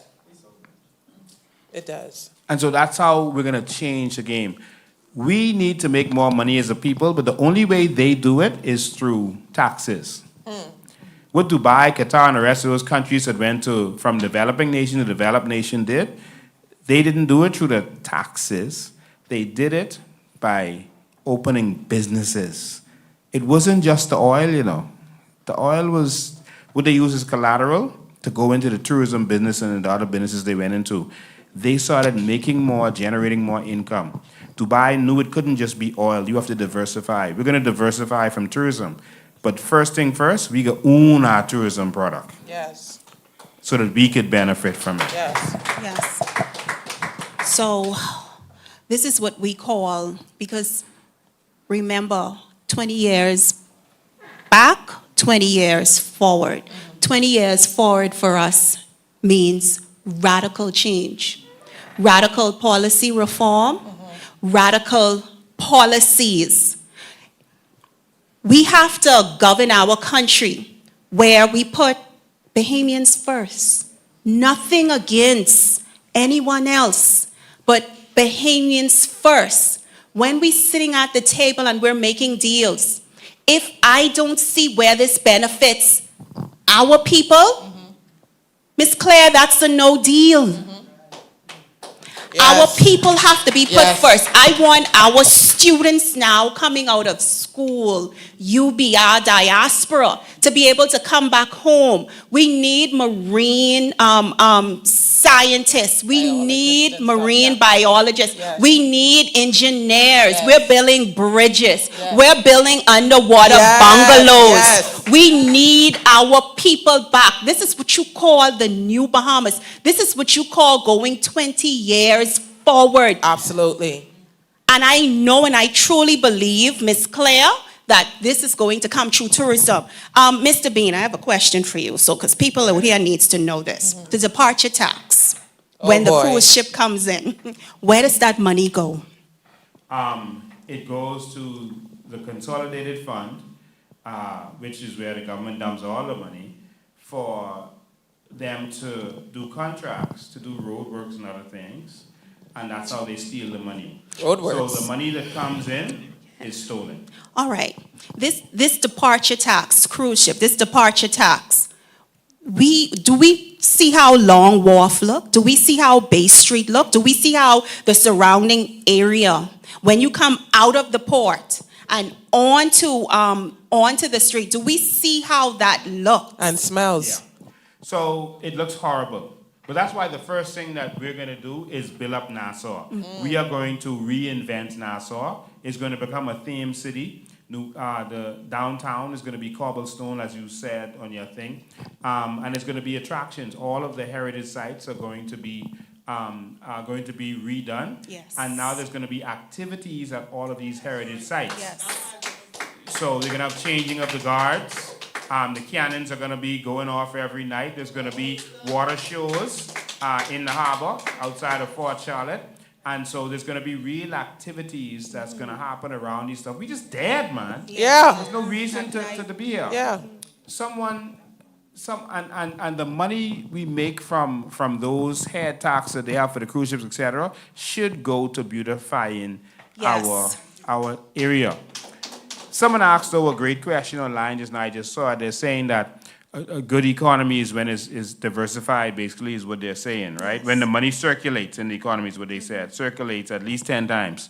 Well, if you read Vision 2030 carefully, well, when we put out the final and full version, after we've put your suggestions in there, when you read it carefully, you're going to see that we are making a circular economy in every way, where the money is going to circulate. Wow. First, we're creating an economy where the money can stay here. Let me just give you some little simple examples so you could understand. First of all, we have to own the cruise ships and the hotels. Money stays here. You're going to spend money with your local economy for the services needed for those hotels. So now the money circulates. We're going to put hotels, etc., on the family islands, all right? And now it kind of broadens the economy so that the money moves around the country, especially the southern islands, and we're going to bring them to life by doing that. But now, watch what happens. You have hotels. The hotels need electricity. we're getting that electricity for free, but selling it to the hotels. And so the money actually stays there. And the electricity company, the new one, is going to be owned by all of us. All right? It's free for you personally as a Bahamian, but the businesses have to pay. We're going to attract a lot of businesses. All right? They're going to have to pay the resorts, etc. And so that's money that's circulating. Let me show you another way that it's circulating, because we're going to increase the tourism product by 2035 to 30 million tourists a year. Wow. That's not a number off the top of my head. That's strategic. All right? By 2035, we are going to increase from the 10, 12 million they are at now to 30 million tourists. And we're going to build resorts to accommodate them, and that's going to include the cruise ships that we have, etc. All right? And just a short time after that, we're looking to increase it. It's going to increase exponentially to about 50 million tourists. All right? There's no reason a desert like Dubai, that had nothing, should have tens of millions of tourists, and we just bragging we're getting to 12 million tourists. That's ridiculous. And that's only because the cruise ships did more ports. They did more sailings. That's why we got to that. And most of them didn't come off the ship. Wow. So you're counting people that didn't actually land in Nassau. But in any event, we are going to invest heavily in agriculture. And so they have to buy food for the ships, food for the resorts. Yes. And so now you have customers to sell to. You're not just selling to 400,000 Bahamians, you are selling to 30 million customers. That's like selling to a major country. And so now we can make more money selling to all of these people. You see how it's going to circulate? So all of the business, see, we now have an incentive to buy local. And we're getting rid of customs duty. So when a local Bahamian, and I didn't stutter when I say that. So when local Bahamians bring in the products, the reason things are so expensive now, you go to the mall, retail, in Miami, and you buy a Nautica shirt. Yeah. That's $19.99. Exactly. Right? Here, they selling that for $100. One of the reasons they sell for so high is because you have to pay your taxes on that product up front. Whether you sell that or not, you have already paid taxes on it. All right? And that's one of the reasons our cost is so high in the Bahamas. Plus, the oligarchs run everything, so they keep the price of everything high. But a part of it is because of customs. All right? And so we're going to make sure that when they are now able to bring stuff in, especially because we're going to have a free trade zone that the Bahamas can benefit from. We're going to have a free trade zone in Grand Bahama where stuff can be bought. Just like how you go to Panama and you can buy from the free trade zone. But right now, we have a free trade zone. It's called Freeport. But if you're taking the stuff out of Freeport, you got to pay the customs. That's so stupid. Yeah. When I go to Panama and I buy something from the free trade zone, I don't have to pay the customs. Yeah. All right? And so we're going to change that. So now it's going to be cheaper to bring things in to the Bahamas. So our hotels will be able to buy locally. We're going to increase our distribution, wholesale capacity so that persons from around the world are coming here. So now the hotels and everything is working together. Now when we go into the sand business, we don't just want to get raw sand.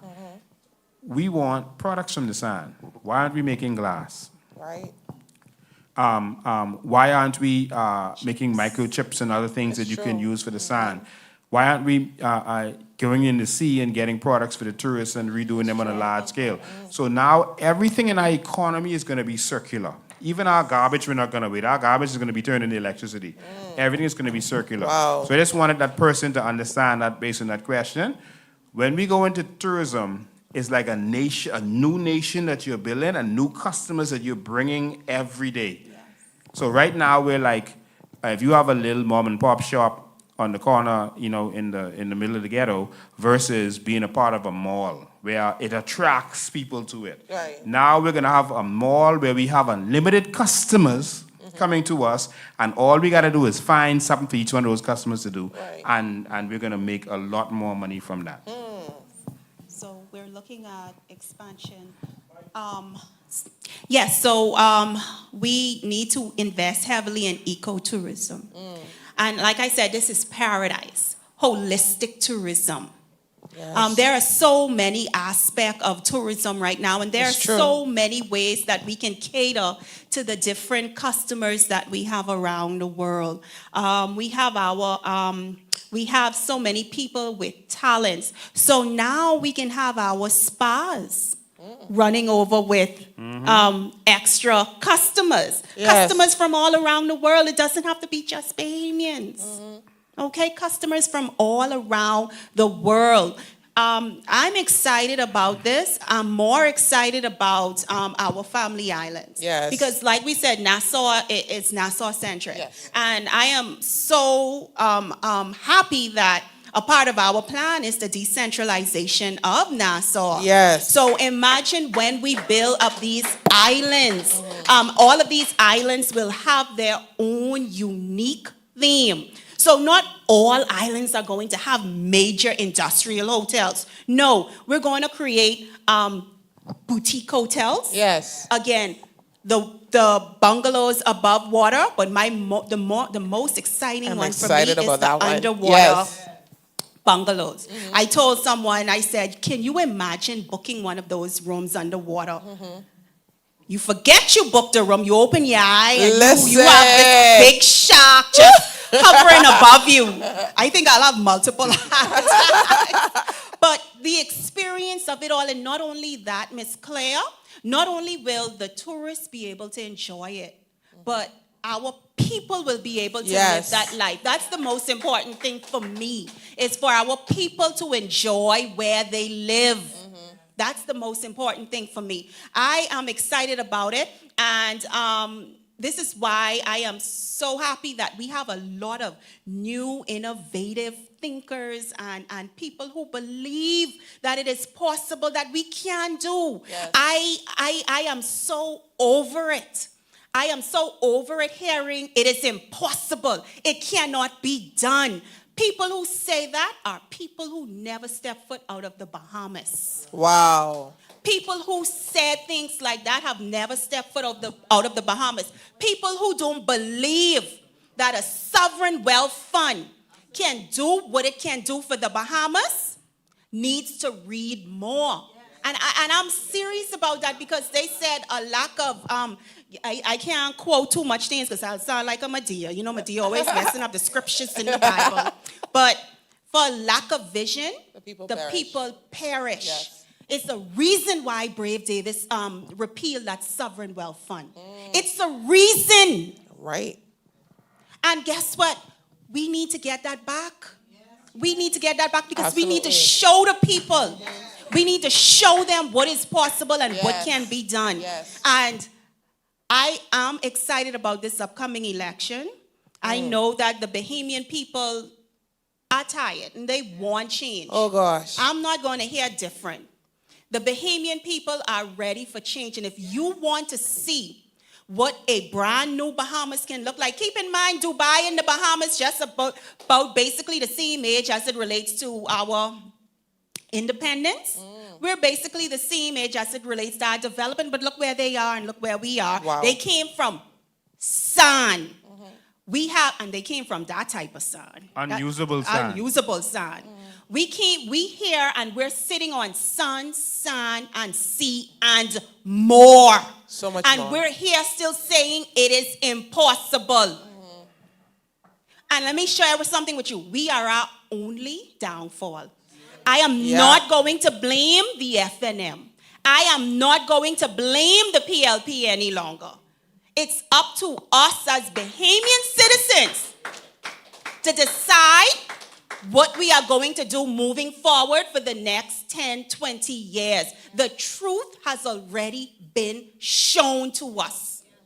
There is proof that we can be more. Look at Inagua. I cannot wait for the Inaguians to be able to own that salt factory, to be able to benefit from that salt factory, for the money to just circulate within Inagua. We're going through a winter storm here. This is a winter storm for me. I see people walking around bare. I don't know how y'all is doing.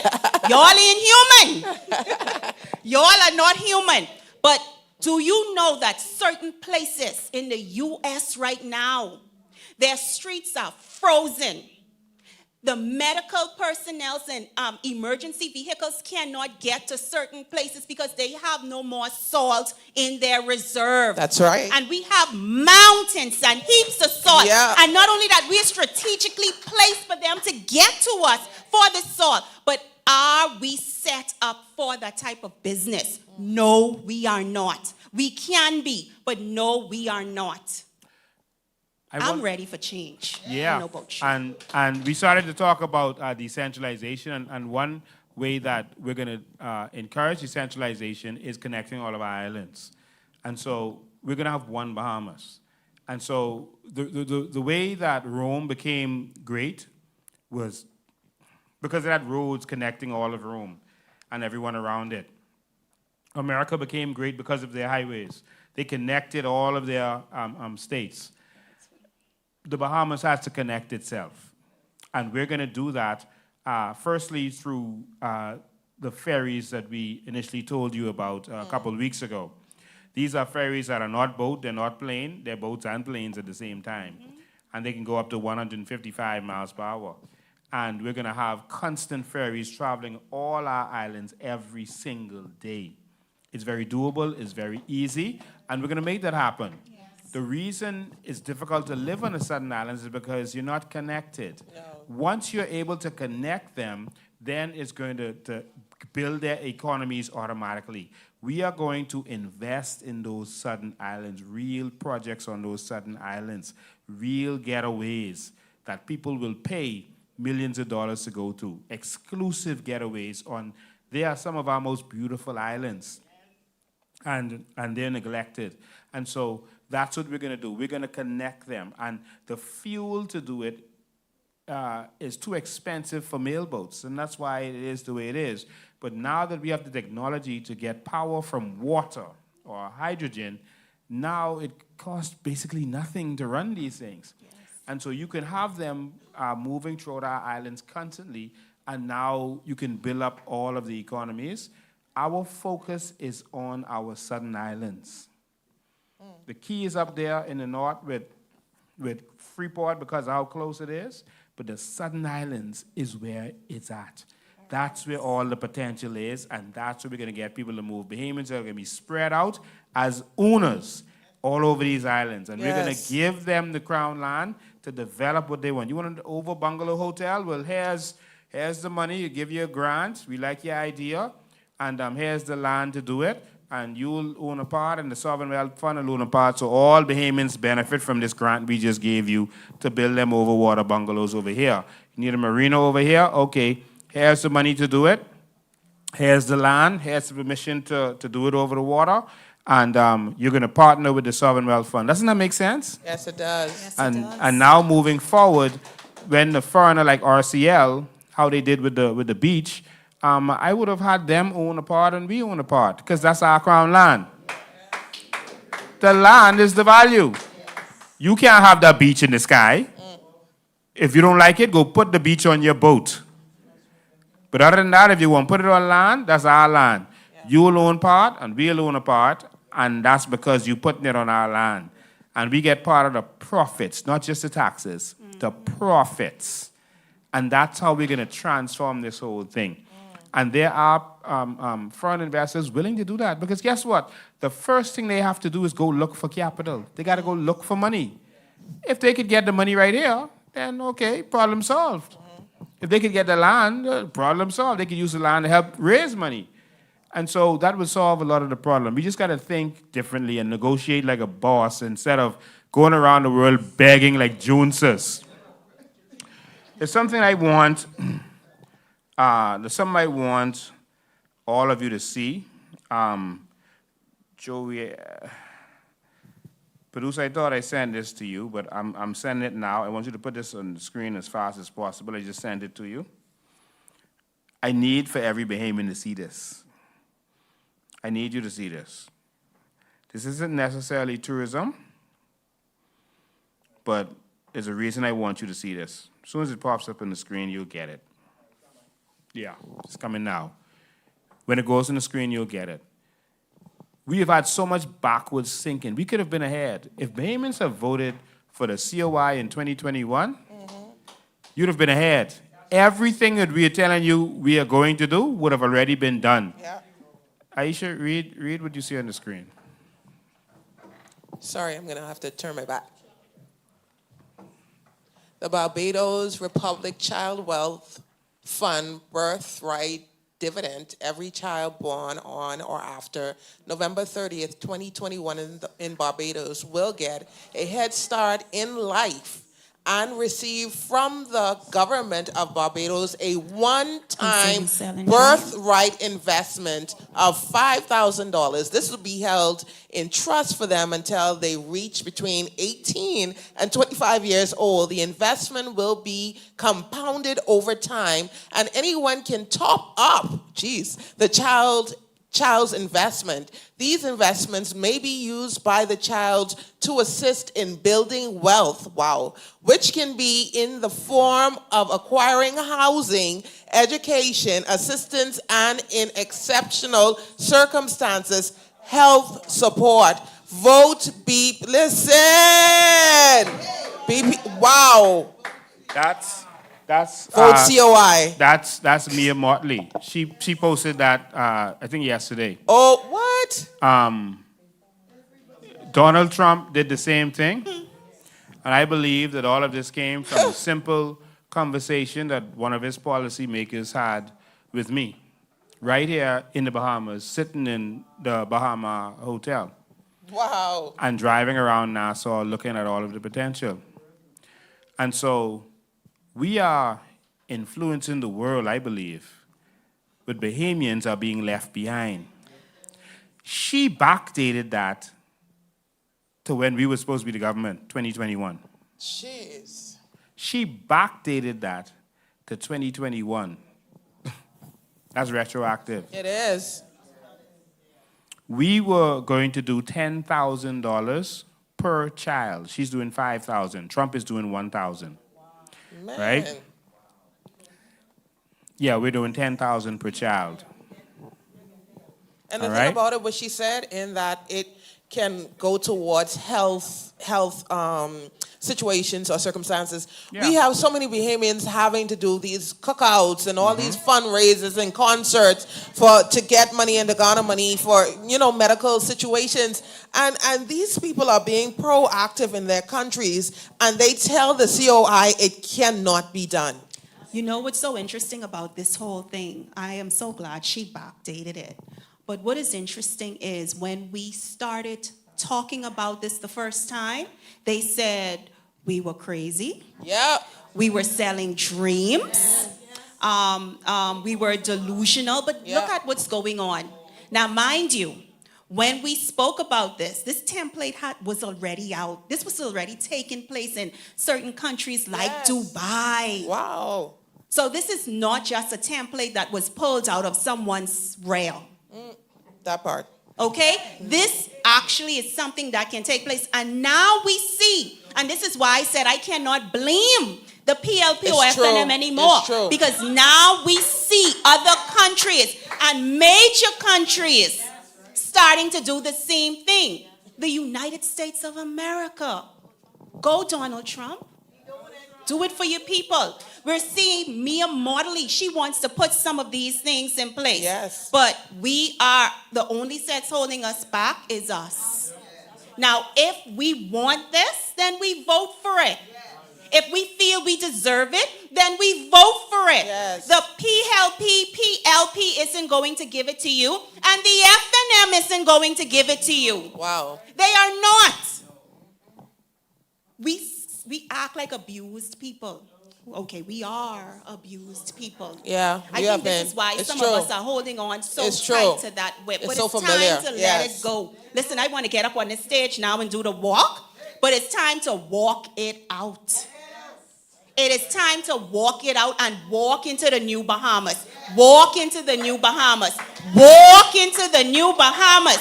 Walk into the new Bahamas. Yes. I am sure you are ready to take flight out of this country. I am sure you are ready to visit the underwater bungalow. I am sure you are ready to see how a new Bahamas can look. It is time for us to move away from the PLP and FNM, man. Y'all know how excited I am. Y'all keeping me back. Holding people I'm back. ready to go. Right, ready to go. I'm ready to go. And Miss Green, I want to interject right here. Barbados currency, their dollar bill is 50 cents to our money. We can't, I just checked it. We can do it. Yes. We can do it. And we have more than them. We Aisha. have more. We have more resources than they do, than they have. We have more. And all we need to do is monetize and properly manage what God has given us. The Constitution says that you are the inheritors. You are the inheritors. That constitution is your insurance policy. It says that you are the inheritors. What they are doing is managing it. And I'm going to say this. They are the managers. And guess what? No politician should be coming out there rich. That's true. And you still sitting in the position you are sitting in with that type of inheritance. No one in this country, no Bahamian citizen. That Constitution is a powerful document. We need to get it right. Yeah.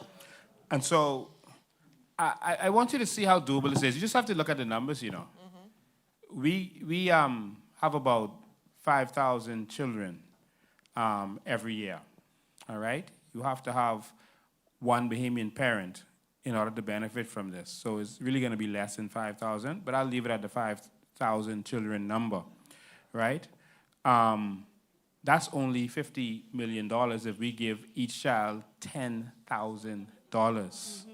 Think about that. They spend more than that on their travel. Minnie spent more than that. He spent $60 million on that hotel that just dying. Yep. The hotel have cracks in it, structural cracks. I wanted to release some more things today. That can't go nowhere. All right? But anyway, I'll leave that. But you see how easy that is to do that for your children? And based on Trump's numbers, by the time the child reaches 18, that'll be worth about just over $300,000. I think it's I don't remember the exact number, 3 million or something if they wait until they get to 28 to take the money out. Yeah. But with our numbers, times that by 10. We can make every child prosperous. We can. I want to open the phone lines as we continue the conversation. Sure. Because my phone been ringing this whole time, Little believe it while. or not. Yes. This is going and going and going. And so I'm going to open the phone line. So the number is 803-5995. 803-5995 is the number. And you can call in and you can make your comments or ask your questions. That's the numbers, okay? 803-5995. What I like about the Coalition of Independence, we're talking about all of this wealth, right? But keep in mind, change is here. Our education system, the revamp of our education system, is also going to prepare our people on how to manage money, the money. financial education. Everything's, listen, when we say change is here, brand new Bahamas, we're talking about the reconstruction of a nation. Mind, Yes. spirit, Yes. economy, Yes. our culture. Yes. Hold the line, caller, you next. All right? Go ahead, caller, you're live. Good evening, everyone. Good evening, panelists. I am Good so evening. You on are the what? topics that you're. I'm also elated on the Vision 2030 that was spoken to last week. I am so impressed with all of the behavior standing up to represent this country in the New Bahamas. Now, this is my question. This is Jillian Bartlett, Vice Chair Lady for Grand Bahama. I try not to listen to what's happening with the the selling of or the purchasing of the Grand Bahama Hotel. Now, I used to be a business owner in the Port Lucaya area. Could someone please explain to the public? Because the Prime Minister is talking to the fact that it's sold, and he's waiting for the plans to come back by the persons who purchased this the hotel in Port Lucaya. Could someone please explain to us in layman's terms what's happening? The hotel was not sold. It never was sold. That was a flam again. They went together to sign a document that would lead to an MOU, Memorandum of Understanding. Sorry, thank you. And that document, that was not an MOU. That was just a document to lead up to an MOU. And so they didn't even have that. So there was nowhere to go with that. It was just a charade. They spent a bunch more money, pretended to break it down. They had the tractor there scraping on the building. They've already repaired the scrapes. And so nothing's going to happen with that.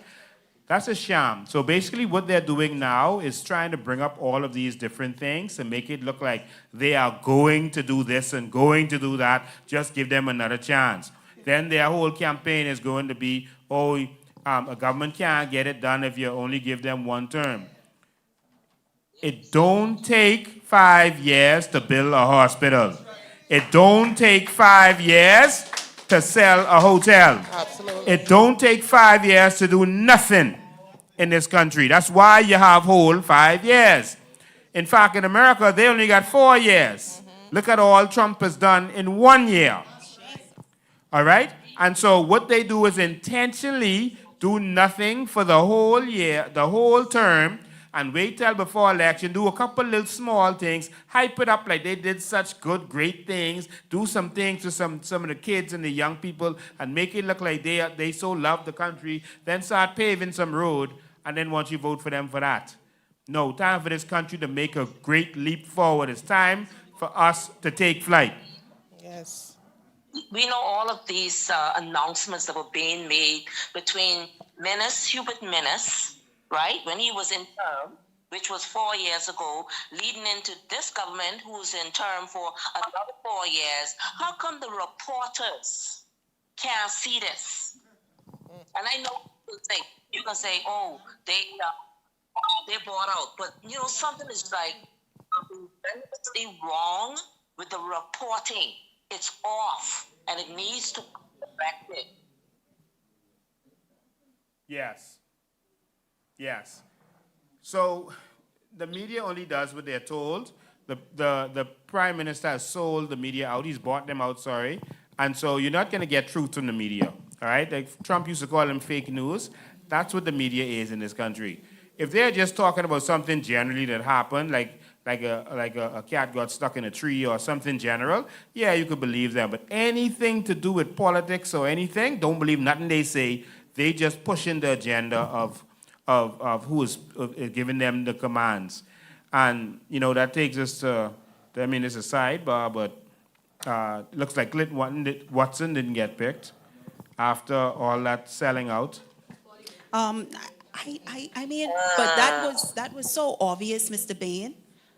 If I was the PLP or if I was the PLP, Thanks for calling, Paula. I would not have put Clint in as a candidate either. Why not? If you are a Bahamian, Okay. you are rich. You have been robbed. Well, Clint, who robbed us?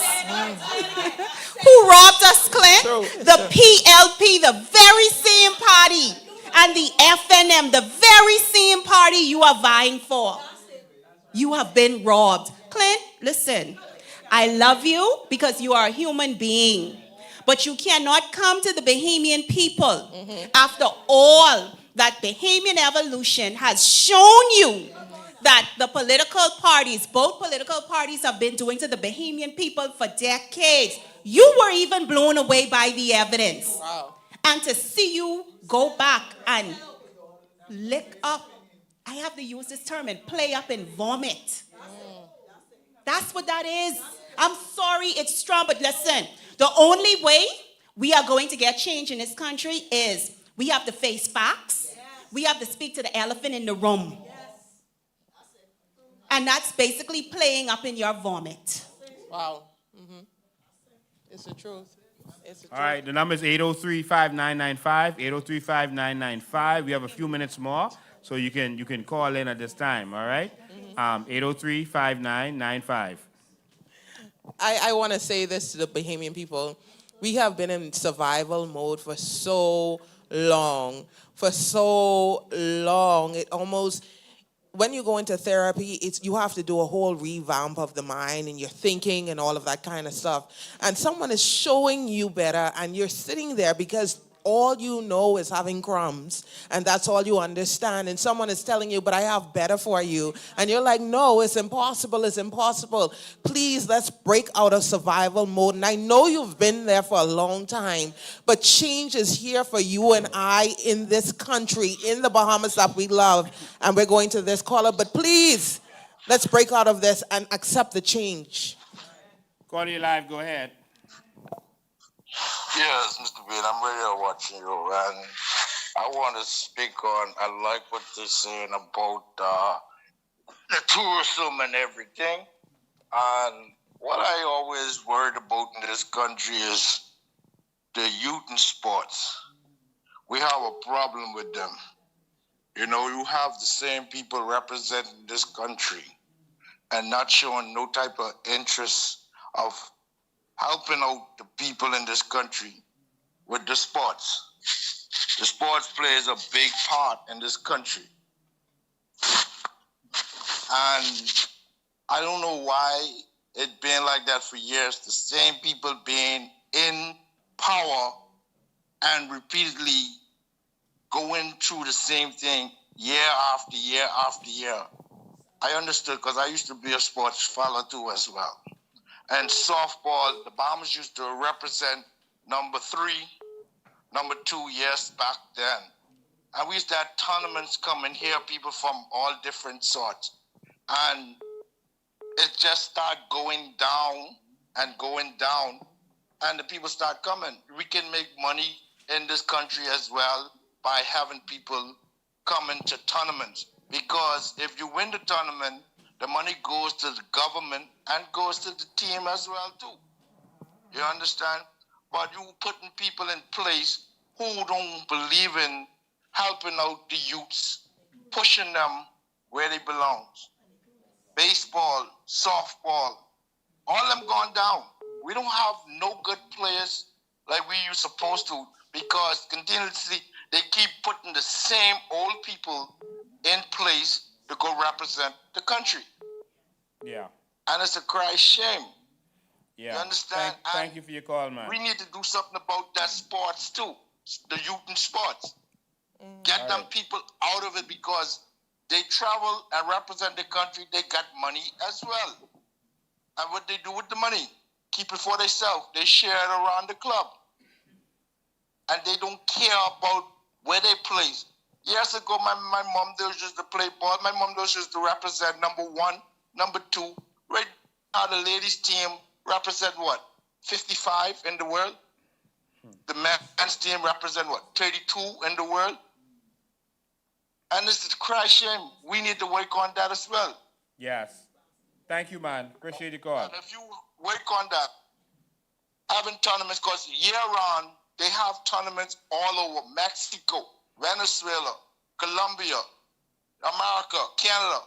And they have like 2 sets of teams. One go Colombia, one go Venezuela. You have A and B. And they pay their players. They take care of their players. Poor countries like Venezuela and Mexico, them fellas get paid. They work by exercising, working out. We have to come from work, go to the park, and just practice. All right. Thanks for your call, man. Appreciate it.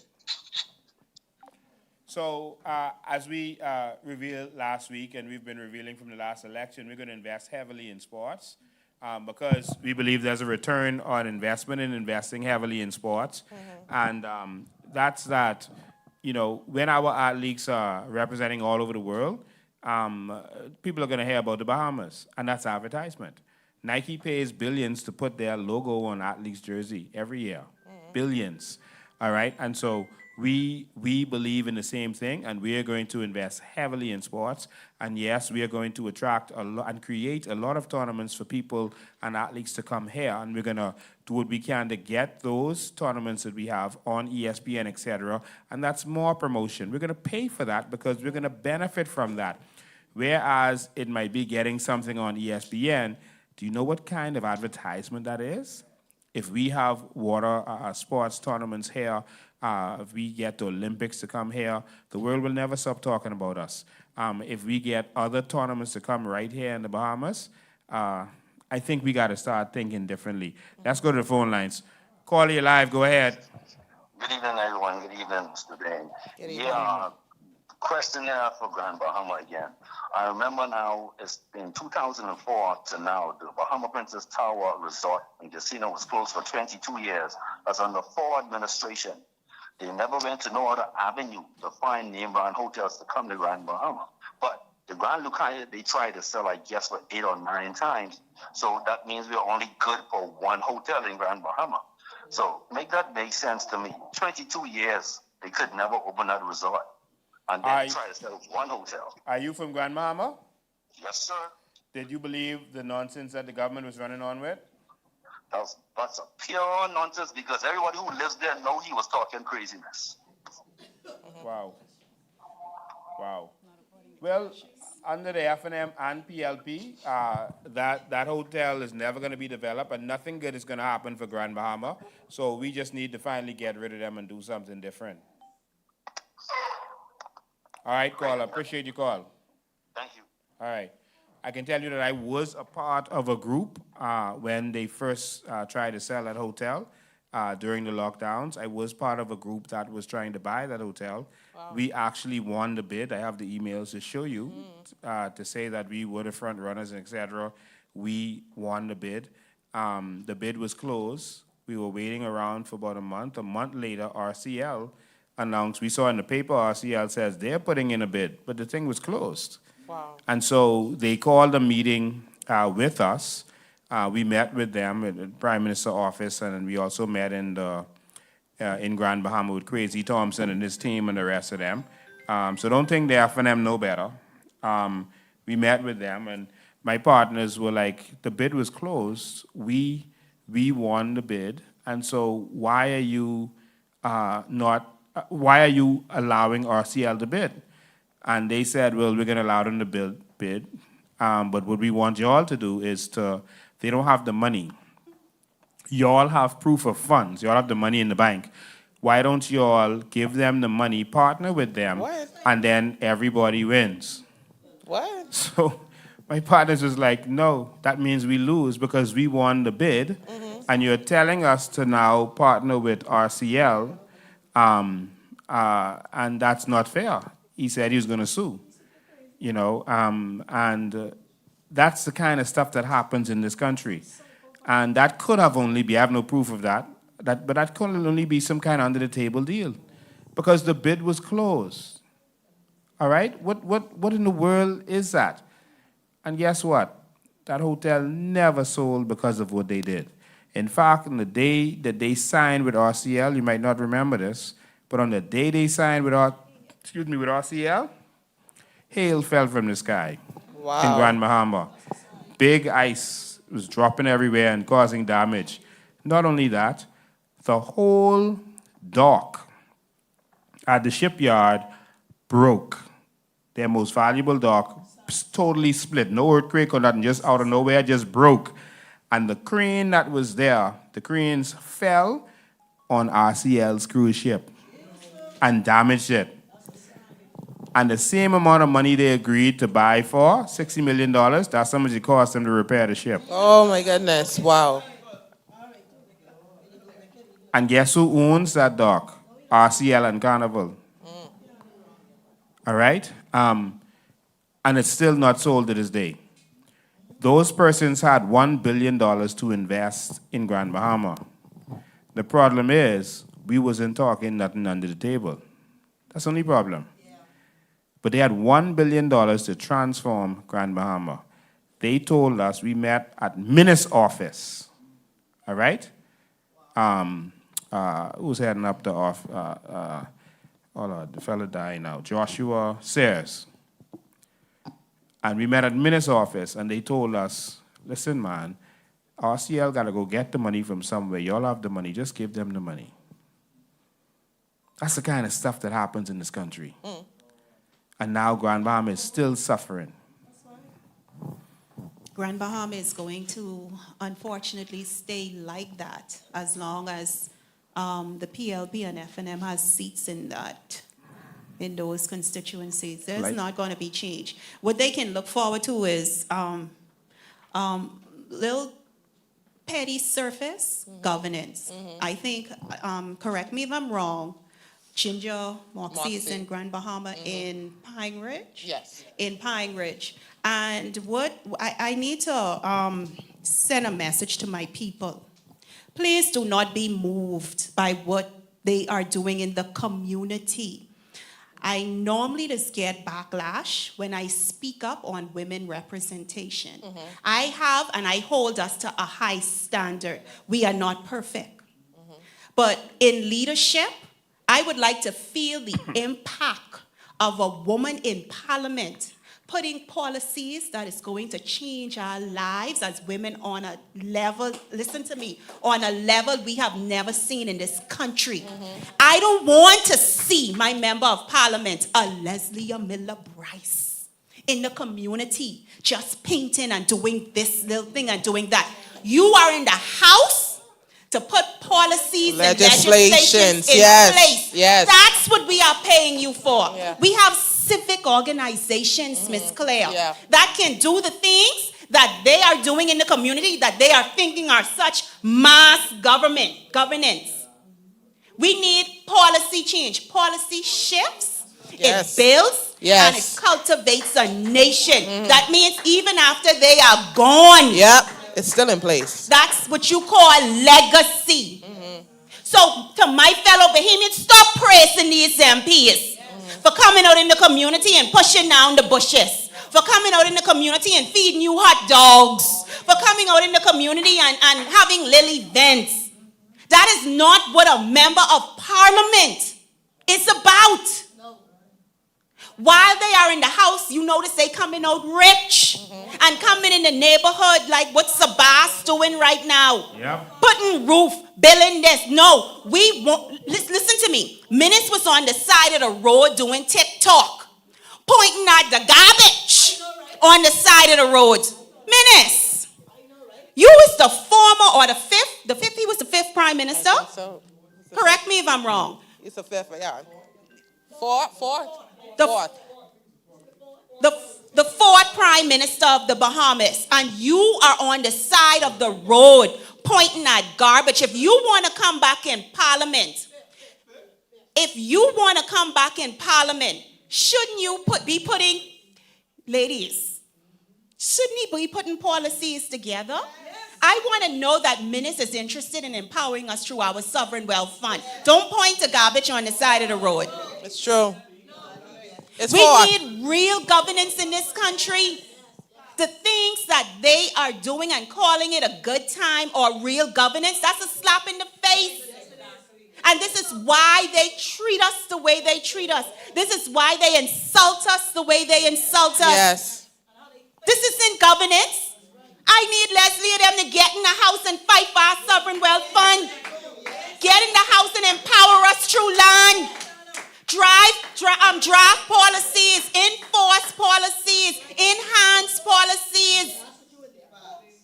We don't need to be looking pretty and smiling, coming out inside the communities, doing little menial. What is that? Let me share something with you. I am highly offended when I see my people praising that type of work. Highly offended.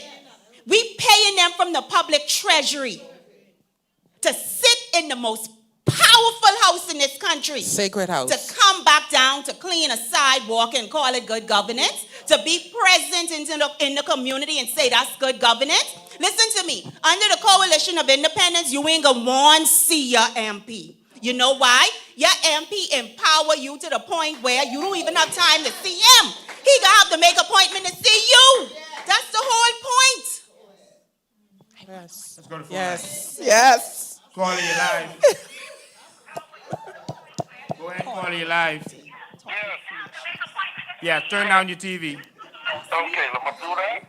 But Charlotte was still on the. Okay, yes. Hello. Yes. Yes. I'm curious to find out. What are we gonna do about this Haitian invasion that we have coming here to this country, right? And we know that documents are being issued out to these people, right? Okay. Now we already had. Remember, the speech that the Haitian guy said. It is more them than us. That was before all of this drama started going on. So you can imagine we have Bahamas there every day, bringing in abundance and abundance of them. Okay?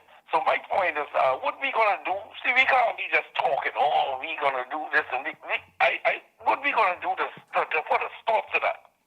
I mean, it's gotta be a stop because these people outnumbering us. Have you been following this movement? I was following you straight through, man, and everybody listen to me. I eat shit, piss, excuse my language, COI, and everybody I come in contact with, because, you have some younger Bahamians who say that they're not voting, and I try to convince them, hey, look here, go and register. Then you got some again, what will say, things like, man, yeah, we got this, man. But I try to persuade them from see, I done learned a lot with Bahamian guys. They just want a party to get drunk, and that's it. They ain't concerned about nothing what's going on until it's too late. Well, back to your Please, point. man. Back to your point. Let me sleep good at night, knowing that, hey, look here, something's gonna take place because this Louis George and this one and that one coming on talking a head full of nonsense. I have a big problem with that, and I convinced that if we don't get a grab a hold of this election, that's it. We finish. Yeah, don't worry about Louis George. Louis George will not be welcome in Haiti, and he will not be welcome here. Those treasonous comments and actions of his, they have consequences. But I'll leave that there. You asked what we are going to do. If you've been following us, you should know what we have been doing. We have been holding the government's feet to the fire. We would have already been flooded beyond measure in this country if it wasn't for the COI. If COI had packed up in 2021 like most parties always do and disappeared, this country would have been in a serious state. It would have been over. The biggest problem is not the invasion of the Haitians, as you're talking about. The biggest problem is our Haitian leadership. That's the problem. Because the leadership is allowing us to be invaded right in front of our eyes. And we are closing our eyes to the problem. We have a Haitian leader of the country in Philip Brave Davis. That's his words, not mine. He said he is one of them.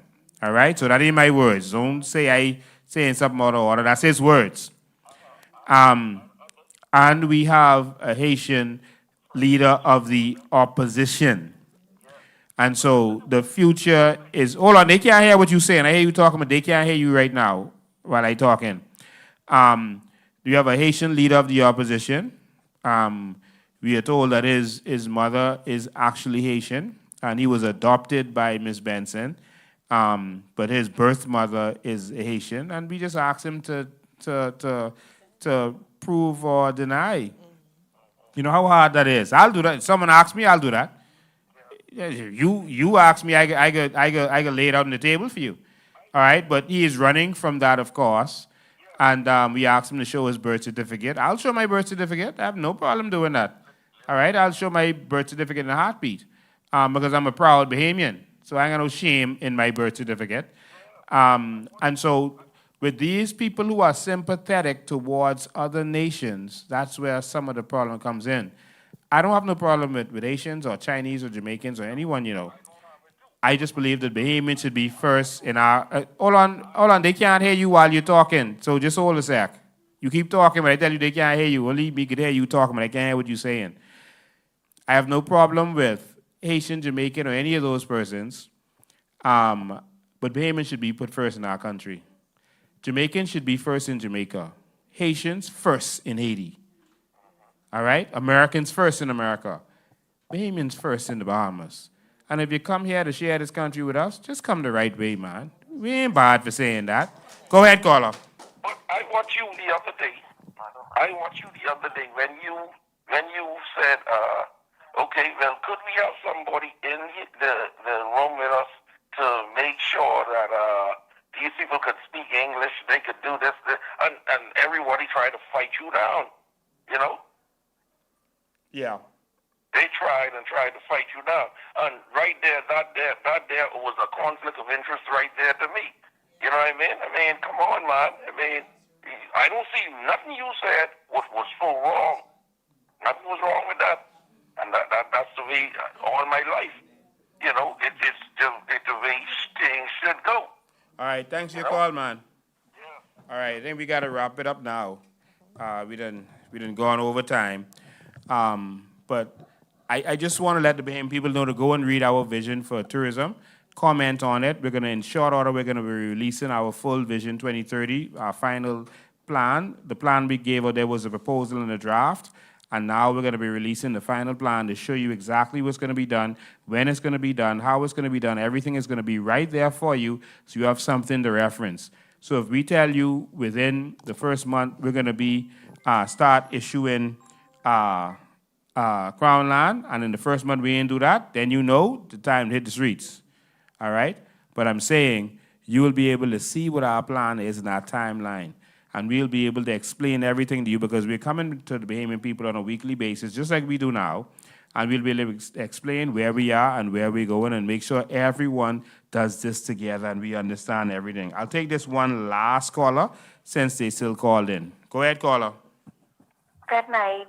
I'm calling from Grand Bahama, and I just wanted to say that tell Daddy, so-called Daddy, ring the bell. That's it. Good night. Thanks for your call. Daddy? Brave Daddy? Bravest? Just ring the bell. Just ring the bell. That's all we want you to do. Ring the bell. All right? You can't take any more calls. You see the phone line still going off, Doug, but we can't take any more calls. I'll show you this, Aisha. This right here, you're going to call their name. This one of Trump policymakers. And as you can see, I am here with a whole bunch of them. Wow, yes. And as you can see, they're putting together policies and suggestions, etc. We ain't just talking this, we doing this. Yep, we are. All right, and you could Google his name later. But these are the policymakers, and we're talking to people from around the world, all over the world. People are so interested. Wow. There are foreigners more interested in the New Bahamas than Bahamians. Yes, yes. They're like, the Bahamas have so much potential. We want to be part of this, man, but not under the PLP and F&M. They too crooked. Mm-hmm. And so we are going to bring this change. And that's the financial policy maker, one of them who I was talking to about the Sovereign Wealth Fund and the thing for children and all that. And I could show you where he said he was doing giving Trump the plans.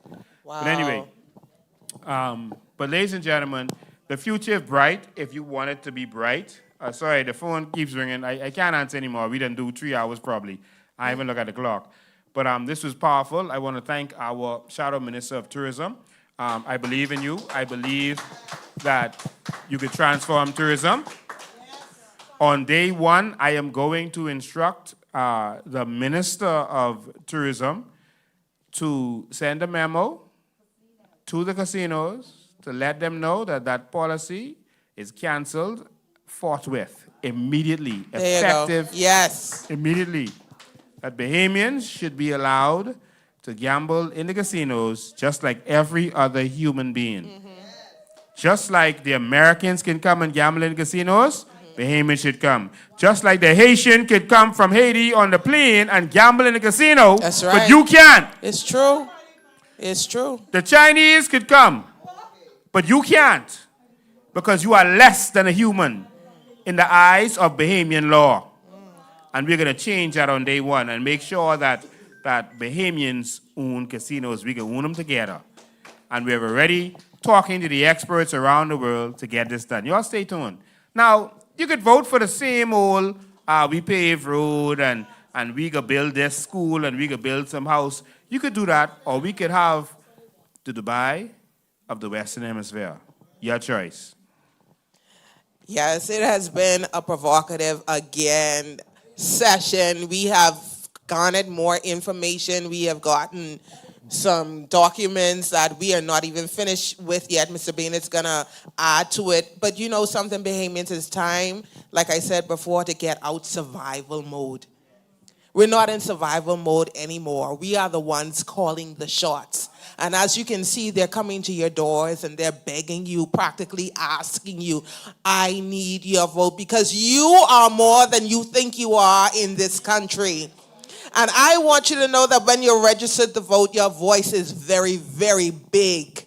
So know that you are the one that is going to create the rules and say what is going to happen in this country and what is not going to happen in this country, because you are at the hem of everything that is going on. I want you to know that you are more than you think you are in this country. And again, we will make you even stronger as a Bahamian. We will build your confidence even more, because we know that you've been through so much, because we've been through it as well. There is so much more for you, Bahamians. There's so much more for your children, their children. There's so much more. I don't know if you have anything to say before we go, Ms. Green, in closing. Yes, in closing, I would just like to send out my deepest condolences to Philippa and Dion Adderley on the tragic passing of their daughter, Chanel Adderley, who lost her life on, I think, Prince Charles Drive. Yes. May God comfort your family whilst you continue to go through this most trying time. And to all of my future constituents, look forward to seeing me on the ground next week with my campaign team. Also to the other rest of constituents in the various communities and constituencies, look forward to seeing the rest of my colleagues on the ground as we continue to canvass towards the new Bahamas. Yes. And I'll be in Pinewood tomorrow at 5 p.m. He had to So stick who that wants in. to come and join me? Yes. Come and join me Boots on the tomorrow ground. at 5 p.m. Meet me by the Pinewood headquarters. Yeah. We got to take Pinewood. Yes. Yes, my name is Aisha Claire, and I am joined with our leader, Mr. Lincoln Bain, and our national chairman, Ms. Charlotte Green, and we are wishing you a wonderful week, and we will see you again, same time, same place. Next week is healthcare. Healthcare. 5 o'clock, right here. Next week at 5 o'clock, we'll talk about healthcare. See you then.